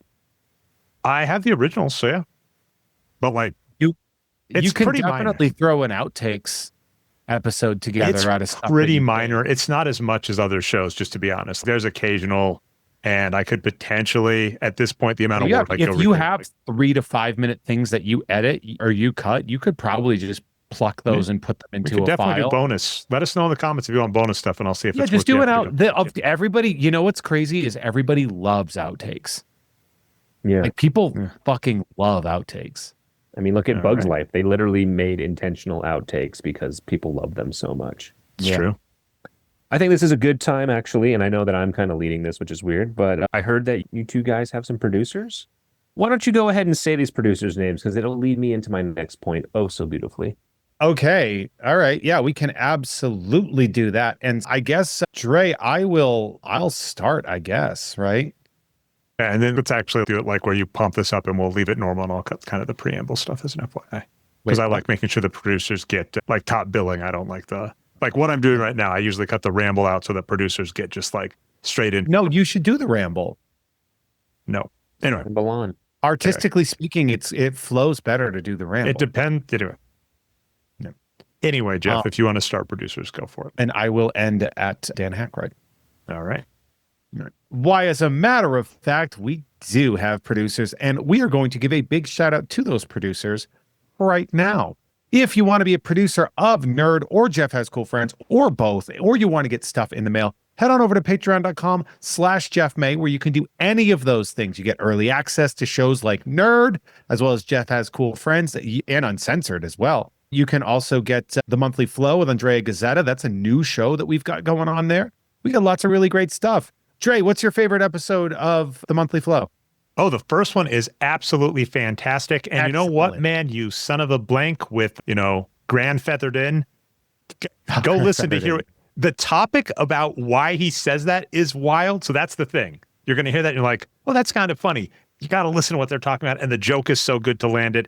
Monthly Flow with Jeff. And by the way, one last thing to keep doing, this is more of a plug. Andrea Gazzetta is from Wisconsin, from Wausau, which I call Wowsow, and sometimes goes by the nickname Dre. So you have 2 Wisconsin Dre's on the network, Jeff. Wisconsin Dre's for the win. And if you read the comments on that episode, you will see that one of our listeners is specifically from that area. So find out which one over at patreon.com/JeffMay. And a big shout out to actually I believe a returning producer, at least from Jeff Has Cool Friends, but maybe a new producer here, which is at Ravages of the Scourge. That's RAVAGESOFTHESCOURGE for your fantasy-themed death metal, deathcore needs, which we know you all have. A big shout out to Burrito, my best friend, Bobby Opulent, Drink with good friend of the show, MikeSlater.com. Every time Dre plugs the back catalog, so you guys are fucking hammered by now. Jesus Christ. And a huge shout out to the Enchanted Wandering Unpierced Left Nipple Cider served at room temperature, who also comes to mint on card every month from San friggin' Bernardino. That is a drive if you didn't know. And a huge shout out to Bimmy and Jimmy out fighting crime and debating points of the episode. And of course, Dan Hackroyd is where I'm going to leave off. Dre, what do you got? Okay, we've got Jeff has a 12-inch Tick action figure. That's a clever name. Whoever came up with that producer name is just pretty smart. I'm going to start. Handsome. Yeah, and handsome, smart, just well-liked producer. We love them. All right. I'm going to start calling Yoda Old Grogu just to see what happens. We've got Norm from Cheers, Ricky Cilantro, and oh my God, is that Stone Cold's music? I think Jeff's about to hit me with the steel chair because... Hey guys, I just wanted to interrupt to say that it is your friendly neighborhood Jeff May here. And you know what I think is even sexier than producer names? Pickles. God damn it, do I love me a big old, thick, pumpy, bumpy, veiny pickle. And if you're not going to eat yours, please, no matter what I say after this, send them to me. We may have to do a character on producers at some point, but I do love that. All right, we've got El Celdo says, organize and fight. No one will give you what you need by asking nicely. And you know what, El Celdo? My Avalanche were just knocked out of the playoffs. They asked nicely, and they got 4 third-quarter goals. Third period. They got 4 third-period goals scored on them. They shouldn't have asked. They should have just taken. El Celdo is a big hockey fan, just an FYI. And finally, ending with kind of the unofficial sponsor of so many of the movies and shows I select, Jeff, Porcelain Jesus, because, related to the toilet, because they're not good. To explain the joke. That's what you do. You make a joke and then you explain it in case people miss the joke. Those are our producers. So Dan, what do you think about my 12-inch Tick action figure? What I think is you two have been delivering this producer name incorrectly since I switched it from Dan's Ninja Turtle Ooze. Well, I'm glad you said something after 8 months of us doing that. Doing it too, because I love a running joke, Daniel. The worst is, after the first episode that it was read, I corrected my brother and told him, this is how it's supposed to be read. This is how it's supposed to be said. And he said, hey, I have a great idea for another episode. Okay. It all came from me being on one of the card breaking episodes, and me and my wife thought it was hilarious to say, Jeff has a 12-inch Tick, in the same vein of talking about someone's private parts. So you're supposed to say it as, just got a 12-inch Tick. But also, I never mentioned the action figure part.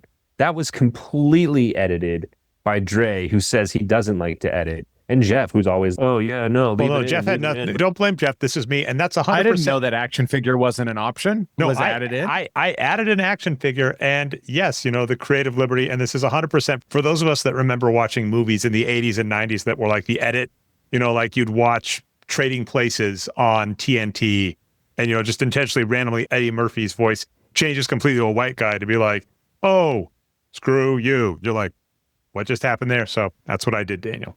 I'm sorry. So that's the problem you had. Why didn't you say something to me, Dan? Well, I assumed that me saying something to my brother, the person who does it every week or every month, he's the one that did this to you. That's like reporting a crime to the cops. They're the ones who did it. Yeah, Daniel was like, I did it this way. I'm like, yeah, I know. And I changed it to make it better. Which, oh my God, I'm getting like flashbacks to childhood when I used to take apart Daniel's better, though? Lego. Hold on. Wait. A big shout out to Jeff has a 12-inch Tick. Big shout out to Jeff has a 12-inch Tick action figure. I think it is a little bit better the way Dan has it set up, if I'm being 100% honest. Because people are going to hear it and then go, wait, does he have a 12-inch? Oh, they said Tick. And now that we've explained the joke, it's super funny. I will add, to be fair, it's never been funny. To full disclosure here, no part of that is funny. No. But it is funnier by doing it without action figure instead of, without having to explain the joke. Well, let Jeff know in the comments. We might have to put this up to a vote, Dan. We have our 2 polls now. So we got 2 polls, pun intended, where we'll have the Does Teak Suck and which producer name should Daniel go by. And I'm going to let the audience decide, Daniel. And as a computer programmer with admin access, there is absolutely no way I could rig that poll at all. My Patreon is going to mostly be nerd polls by the end of the year. It's going to be Dre being, okay, but should Jeff have actually gotten an egg salad sandwich? One random note, one thing I am trying to make sure to do, this is more like logistical, Jeff, is like we've said stuff where both you and I do want at the end of the month to clean up stuff. So when I remember to clean my room, for instance, I take down the like I must Drake use, the episodes where I break cards over at Jeff Has Cool Cards. Keep honest to remember that for next year. We're giving the audience a lot of homework of things to remember to do at patreon.com/Jeff May. Do it all. Yeah. Well, as we near the end of this episode, and I've gotten most of my gripes out of the way. Well, hold on. Do you want to change the name? I thought the crowd is going to choose my name now. I've had no power. Do you want to stick with the 12-inch tick theme? For now, until I decide to change it and then Dre edits it again. This is weird to me, and this is not you, it's about everybody, but I'll do a lot of stuff where I'm like, hey, everybody, it's time to change your producer names. And people are just like, eh. And I'm like, yeah, but that's the part of the fun is that you can make it like whatever you want. So you guys are all welcome listening, by the way, not just Dan. Feel free to send me a DM if you want to change any producer names up, and as we all know, I have a lot Jeff, of fun doing that. Yeah. As programmers with both my brother and we're both computer programmers. The correct way to do it is you put a macro in your producer name with a variable name that can change itself automatically. So that's why if you have check out this month's nerd with Dre and then say, Jeff, say something here, that's the right way to do a producer name. That's the right way. Anyway, as we wind down this grievance episode, I think one of my biggest grievances is the amount of things my dear sweet brother has watched many times over and over so he can talk about it versus the amount of great movies he talks about that he has never seen. And we have gone through, I feel like I actually want to hear this list. I've been wanting this for a season. So many episodes in the back catalog. And oddly, it's a substantial amount of Marvel movies, which, to be fair, there are a substantial amount of Marvel movies. And if you take a break from one, you suddenly don't know what's happening in the next 5. So that one I can write off.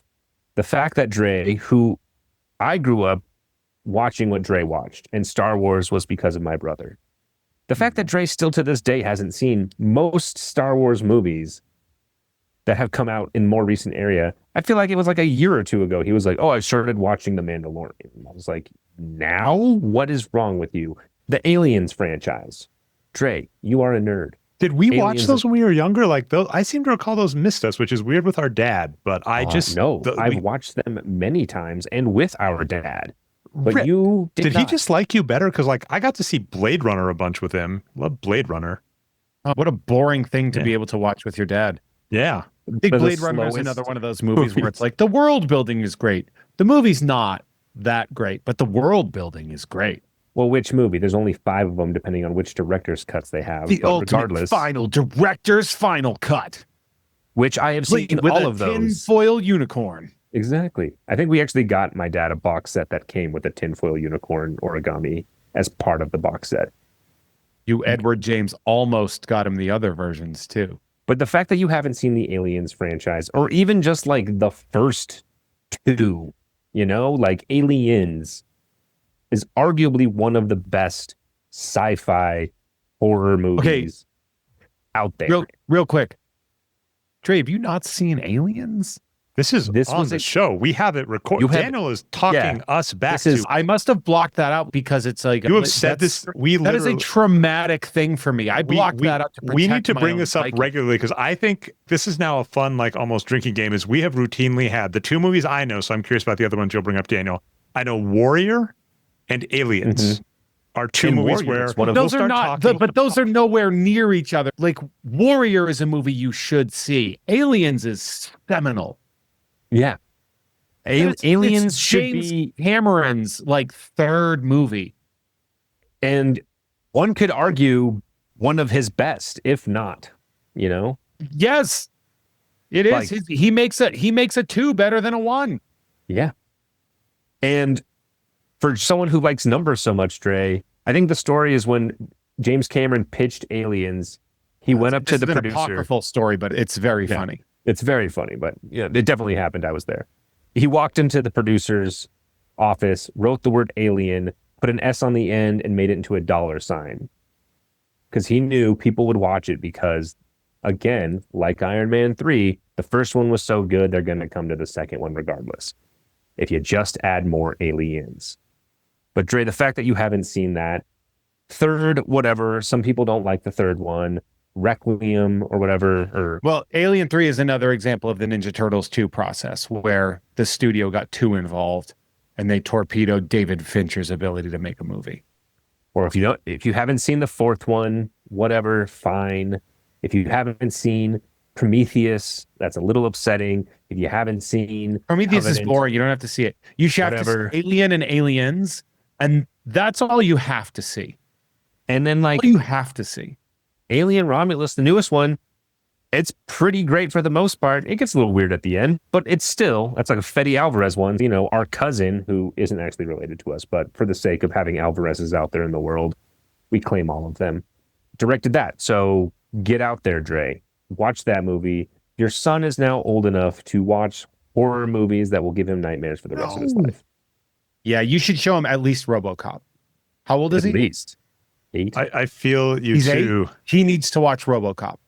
If he doesn't have a very RoboCop important time for a young child, and that is that they need to RoboCop. He plays Mega Man, it's just RoboCop, but it's RoboCop that kills more people.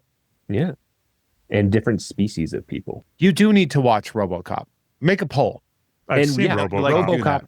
Of course, I've seen RoboCop. It's also Kurtwood Smith. No, you and your son need to watch RoboCop. I'm not showing my kid RoboCop. I saw it when I was even younger than that. I don't think. Oh, by the way, I keep shouting this out. So Jeff Has Cool Friends, the other awesome podcast you do, you discuss a lot of that. Your bootleg backstory, Jeff, is awesome. And I did want to bring this up on this show because here's the weird fucking thing. So Dan, I don't know if you've listened to that episode of Jeff Has Cool Friends yet, where Dan, his brother, is talking to Jeff about his backstory. And Jeff's grandmother used to record movies from HBO onto VHS cassette tapes. And I used to do this too, Daniel. So you remember, you can change the speed setting so you could record more than one movie. So she would record 3 movies onto one tape. And then Jeff said the fun would be trying to find a way to put the themes together. Like, how do these 3 random movies go together? And I was it wasn't that. It was the most insane combination of 3 movies. Not like, how can you thread them? We weren't into that depth. It was more just, I don't know, Stand By Me and RoboCop and, The Last Unicorn. That's a weird combination of movies. All about death. One tape. Our dad bought us The Last Unicorn out of the bin at the grocery store, Daniel, and that scarred me. That was like that's the first movie I ever remember where you watched a kid's cartoon movie. I was like, you can make these things that aren't for kids. What the hell is this? I remember that. The Last Unicorn has the vibe of Western anime to me. I would 100% agree. But all I would say, by the way, so instead of watching Aliens, I was watching The Last Unicorn, Jeff. But all I was going to say is your grandma was kind of like the prototypical person for making the nerd show. Because I kind of do that to you sometimes too, where I'm like, I want Searching for Bobby Fischer and Adventures in Babysitting. You got to find a theme, Jeff. And you're like, all right, let's do it. Yeah, I mean, themes are the thing about it too. If I want to pat myself on the back, which I always do, is I'm really good at picking up theme because I taught a class on that. I taught a pop culture course and stuff like that, and about how to be entertained and understand themes. I pay very close attention to song lyrics, things like that, to like really get to the depth of what's going on, which I'm not the only person that does that, but I don't have a problem.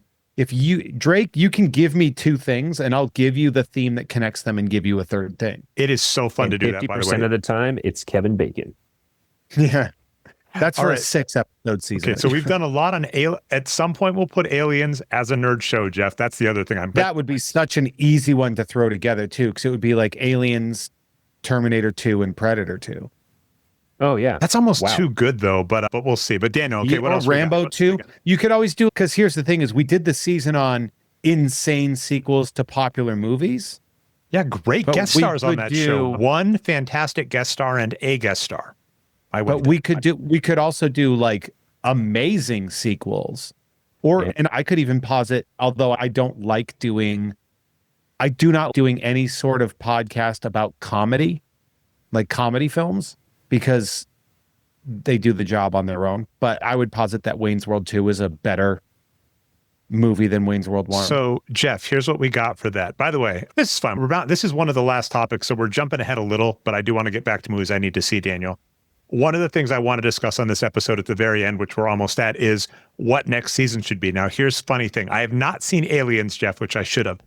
Daniel and me, I know you as well, Daniel, have seen Wayne's World 2 so many times because I randomly got that at McDonald's. I either won it or when they used to sell movies, our dad bought it for us. So we have seen Wayne's World 2 many times because I believe we had that VHS. Am I correct, Daniel?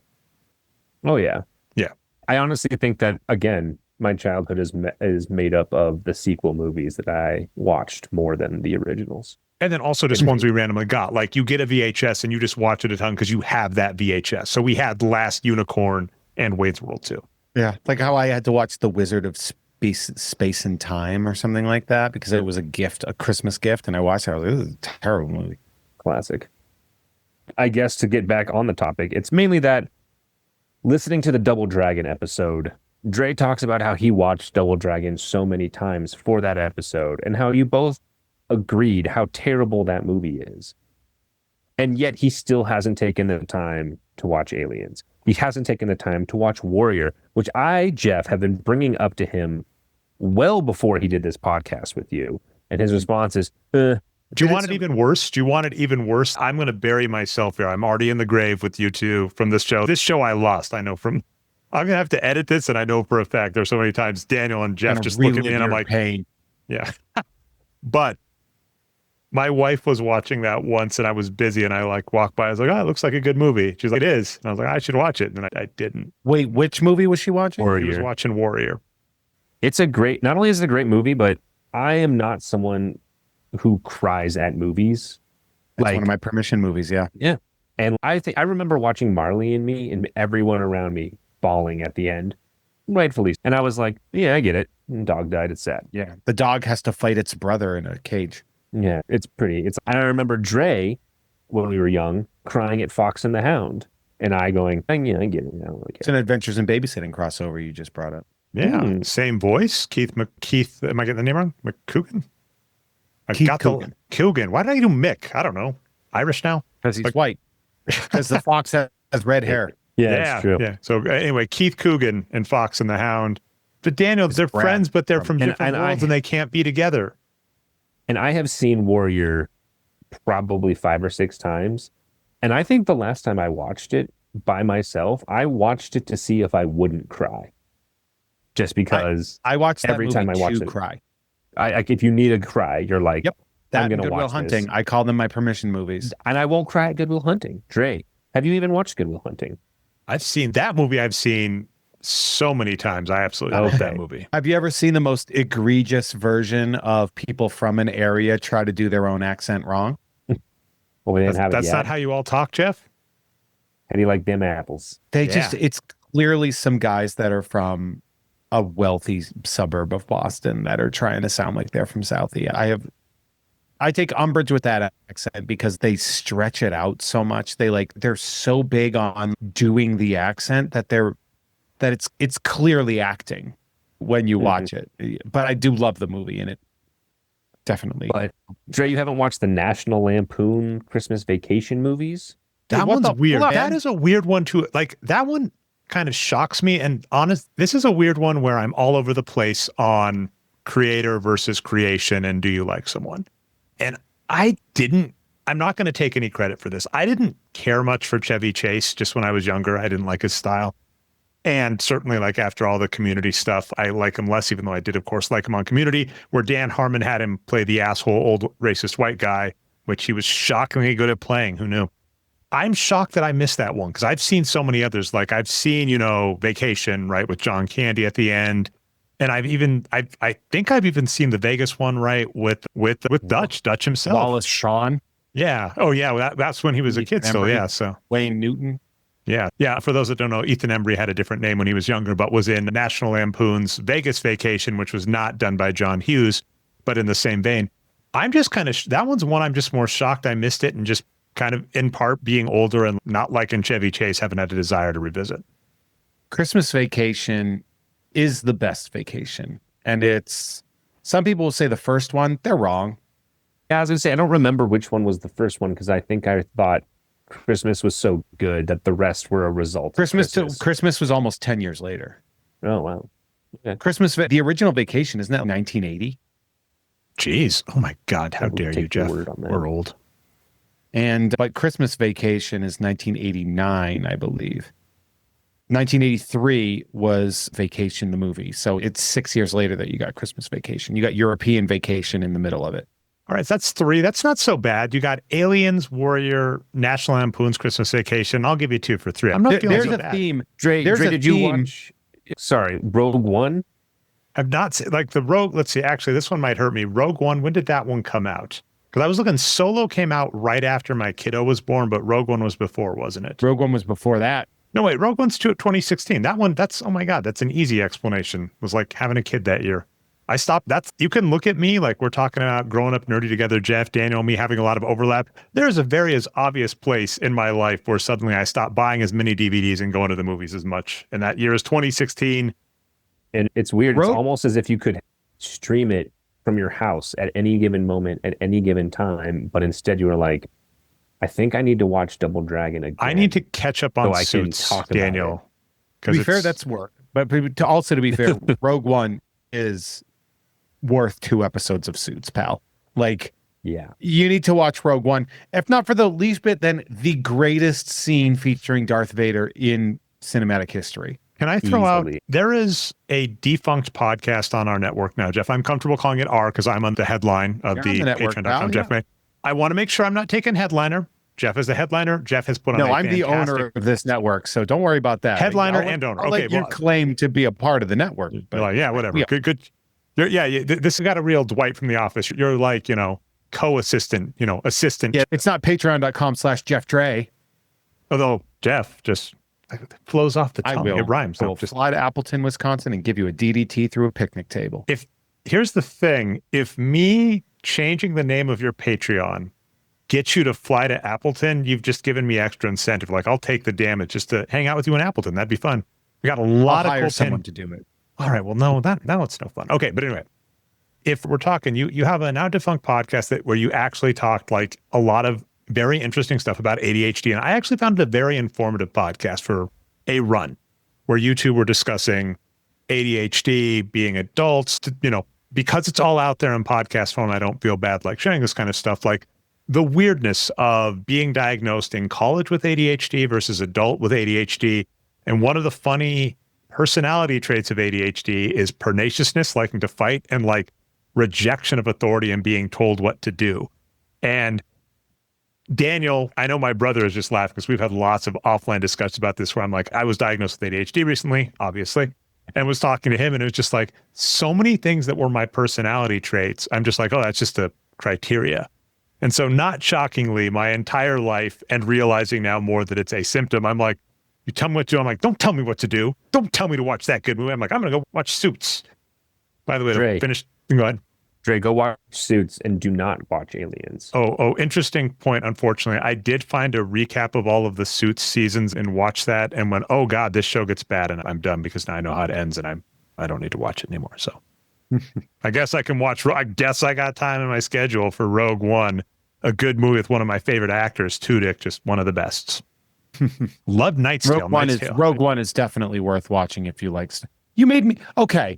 Yeah, actually, I'm going to take umbrage because you made me watch The Battle for Endor, a fantastic movie. I will apologize. Star Wars movie, and yet Rogue One you've just never found the time for. And I get you're a parent, and parents never have time for stuff and everything like that. But also, go to hell. Excellent. I need to remember clips, Jeff. That actually is like a good clip to pull from the show. You made me watch Battle for Endor. You haven't had the time for Rogue One. Go to hell. That's pretty good. Well, gentlemen, that's pretty much all my grievances. I did want to bring up that it wasn't until your 7th episode, The Tick, that I actually took the time to watch, or I guess listen to the podcast for the first time, and then immediately listened to every episode you had out right after that, became a producer, and have been an avid listener ever since. Appreciate the work you're doing. I was looking for other stuff to nitpick about and do grievances when my brother asked for this, and I think the hardest part was realizing that I actually don't, even the things that I do disagree about, I don't necessarily have any issues with. I think I went back and listened to every single episode, and the fact that I only came up with about 4 or 5 episodes to complain about, and really just small things that I could just go after you for, little things, bringing up like Mega Man. Jeff talks about how his nitpickers are the worst, and here I am getting my own episode dedicated to nitpicking your back catalog. Well, you're the worst. No, I do. I think it's great. And I'm like, you could probably find a lot more things to complain about on this. As somebody on the Apple Music reviews have said, I am an elitist. Not Dre, though. He's cool. That is a literal review is host is an elitist, not Dre, though. 2 stars. And I cannot fathom what about me is an elitist. I am a big old sack of dirt. I have noted the hilarity of you sometimes, Jeff. So like my response when you said that to me about you being elitist, I was like, you like Pop-Tarts from gas stations, which I'm not even gonna bash you for. I agree. I mean, there's a reason I'm overweight. There's a reason I've been overweight most of my life. I hear you. But then my counter, I was like, but Jeff, you don't like toaster strudels, the superior way to eat that if you're going to eat it. So I'm just like, yeah, your taste is all over the place.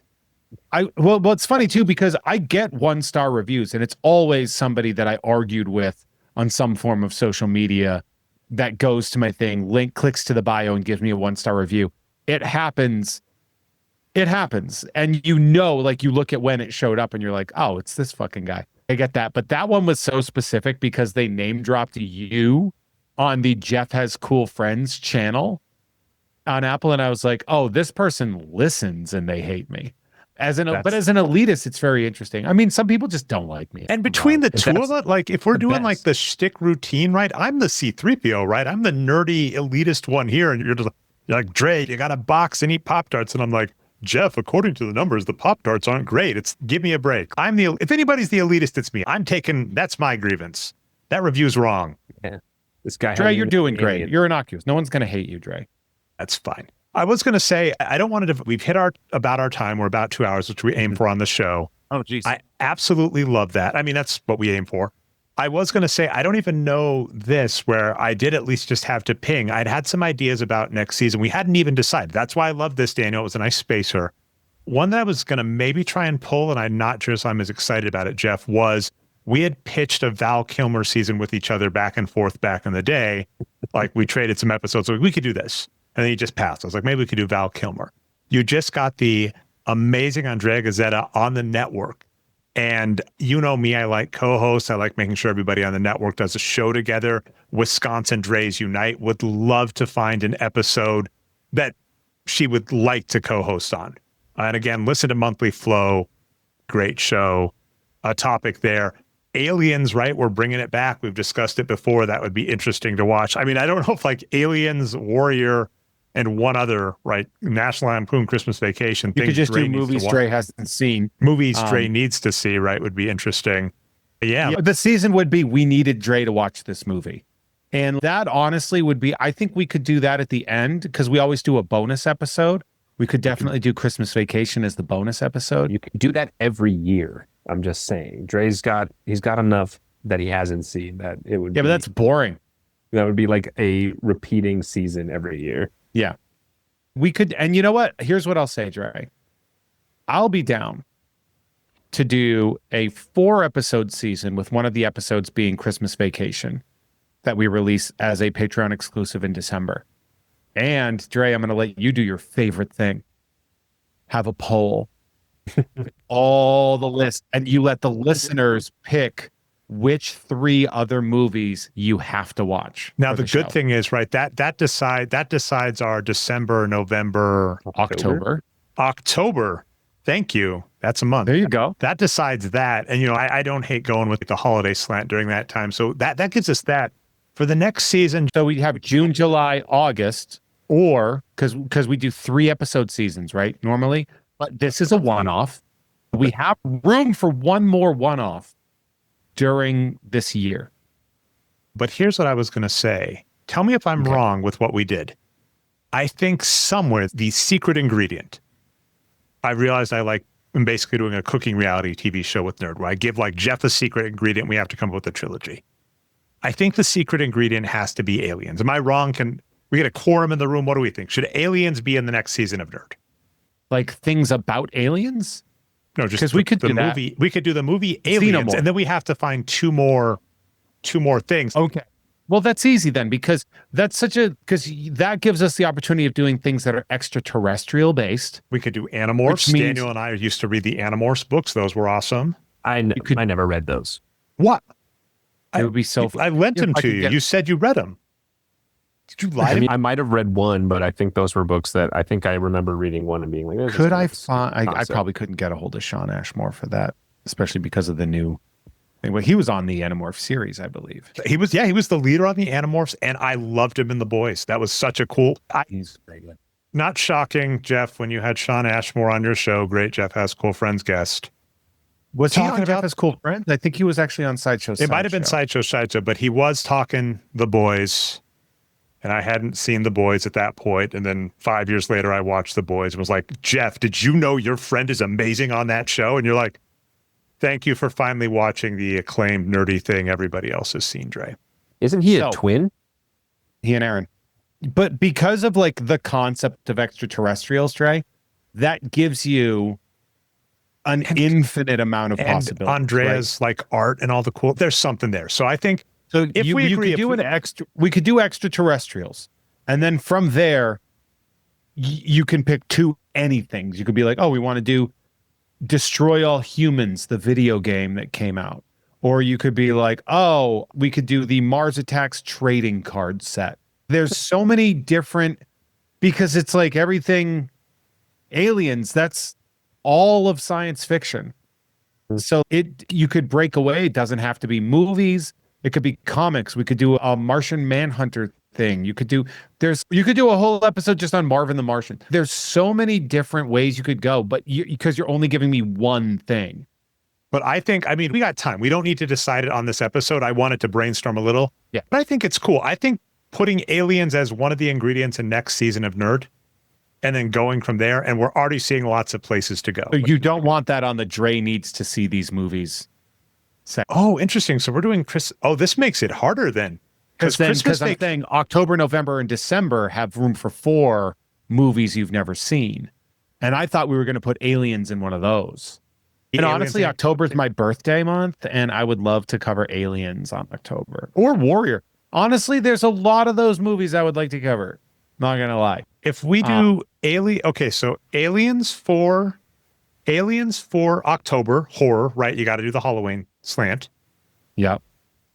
Warrior for November, the Estranged Family goes great in that Dutch angle with that. Christmas Vacation, and there's got to be some Christmas-based movie. Here's a funny thing. But it doesn't have to be Christmas-based. On in the Apocalypse last year, holiday themed of some sort, I haven't seen. I do want to really shout that out. That's one of those where I know Bimmy and Jimmy Out Fighting Crime, love that. That's one of those I've seen. I recommended other people. Like just a great find. So actually, never mind. I'm going to agree with that, Jeff. Aliens in October is a joint Jeff birthday present. You actually get to watch a good movie for your birthday instead of the schlock I normally make you watch. I need to see it. We've got that decided. And now that means next season of Nerd is up in the air, and we'll decide off air because we have spent enough time on this. This was a lot of fun, everybody. Well, I mean, first and foremost, Dan, thank you so much for having such a bone to pick with us that I didn't have to watch a movie about it. You saved me 5 hours of prep time. And that means a lot to me. I don't think you understand how valuable it is that you had a problem with some of the stuff we talked about, because it saved me so much work. I thought about saying, oh, I actually wanted you to talk about the next Teenage Mutant Ninja Turtles movie, but I thought, no. Jeff is still not of Mike Tyson's age, so he can kick my ass for the next 100 Which Ninja Turtles movie are you talking about? The Turtles in Time? Oh, Turtles 3. Oh, yeah. So bad. Turtles in Time. I would not be happy with you. I would take Turtles 4 or TMNT, which was technically Turtles 4. I would take Out of the Shadows. Is that the newest one? That's the second Michael Bay produced one. Oh, I actually enjoyed those. Pretty decent. The second one's the closest thing to the comic we ever got. Yeah. And also that one, the Seth Rogen one that they did where they're like great. more like young teens. Yeah. I loved that.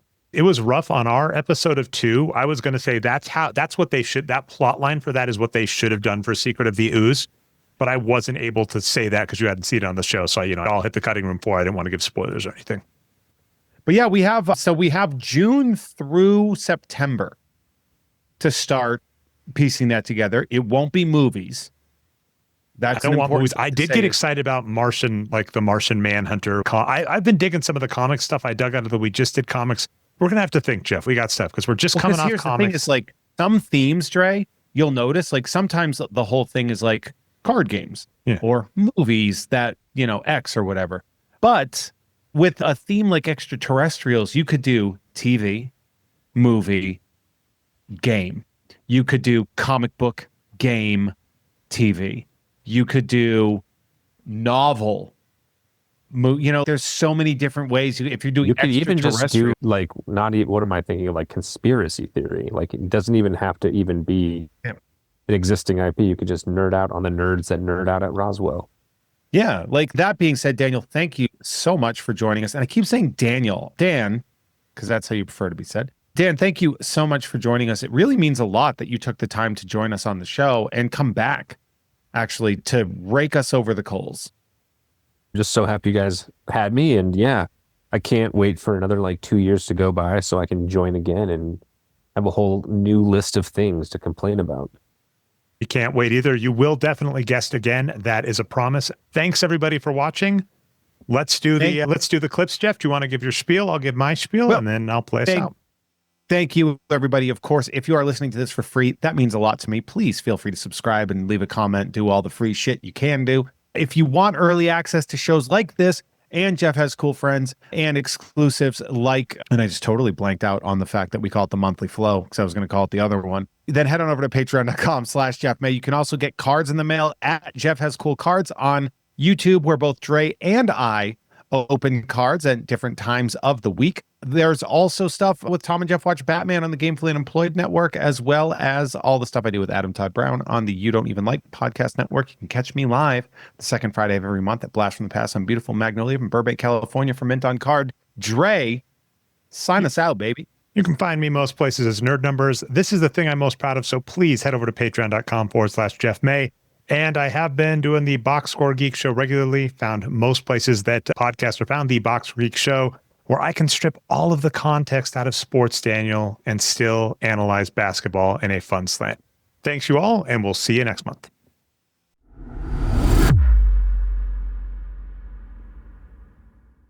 Thanks for listening to Nerd. If you want to help keep the podcast growing, it's definitely worth your while to head over to patreon.com/Jeff May. Also, you'll get early access to cool stuff. Cool stuff like videos of Jeff showing off awesome collectibles and pack-breaking videos.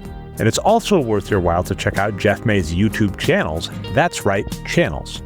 For pack-breaking by Jeff and myself, head over to youtube.com/@JeffHasCoolCards, where Jeff breaks packs weekly, opens stuff you send him in the mail, and sometimes even gives away cool prizes. For Jeff's podcasts, head over to youtube.com/@HeyThereJeffro. That's spelled Jeffro. And shocker, he uses that name across a lot of social media, including Blue Sky. You can find him at Instagram at HeyThereJeffro, but you're going to have to add a 2 to the end. So that's HeyThereJeffro2 over at Instagram. You can find me most places on the internet as Nerd Numbers. Shout out to Chris Haugen for the outro theme of Pure Magic. Thanks so much, and we'll be back with another nerdy subject soon.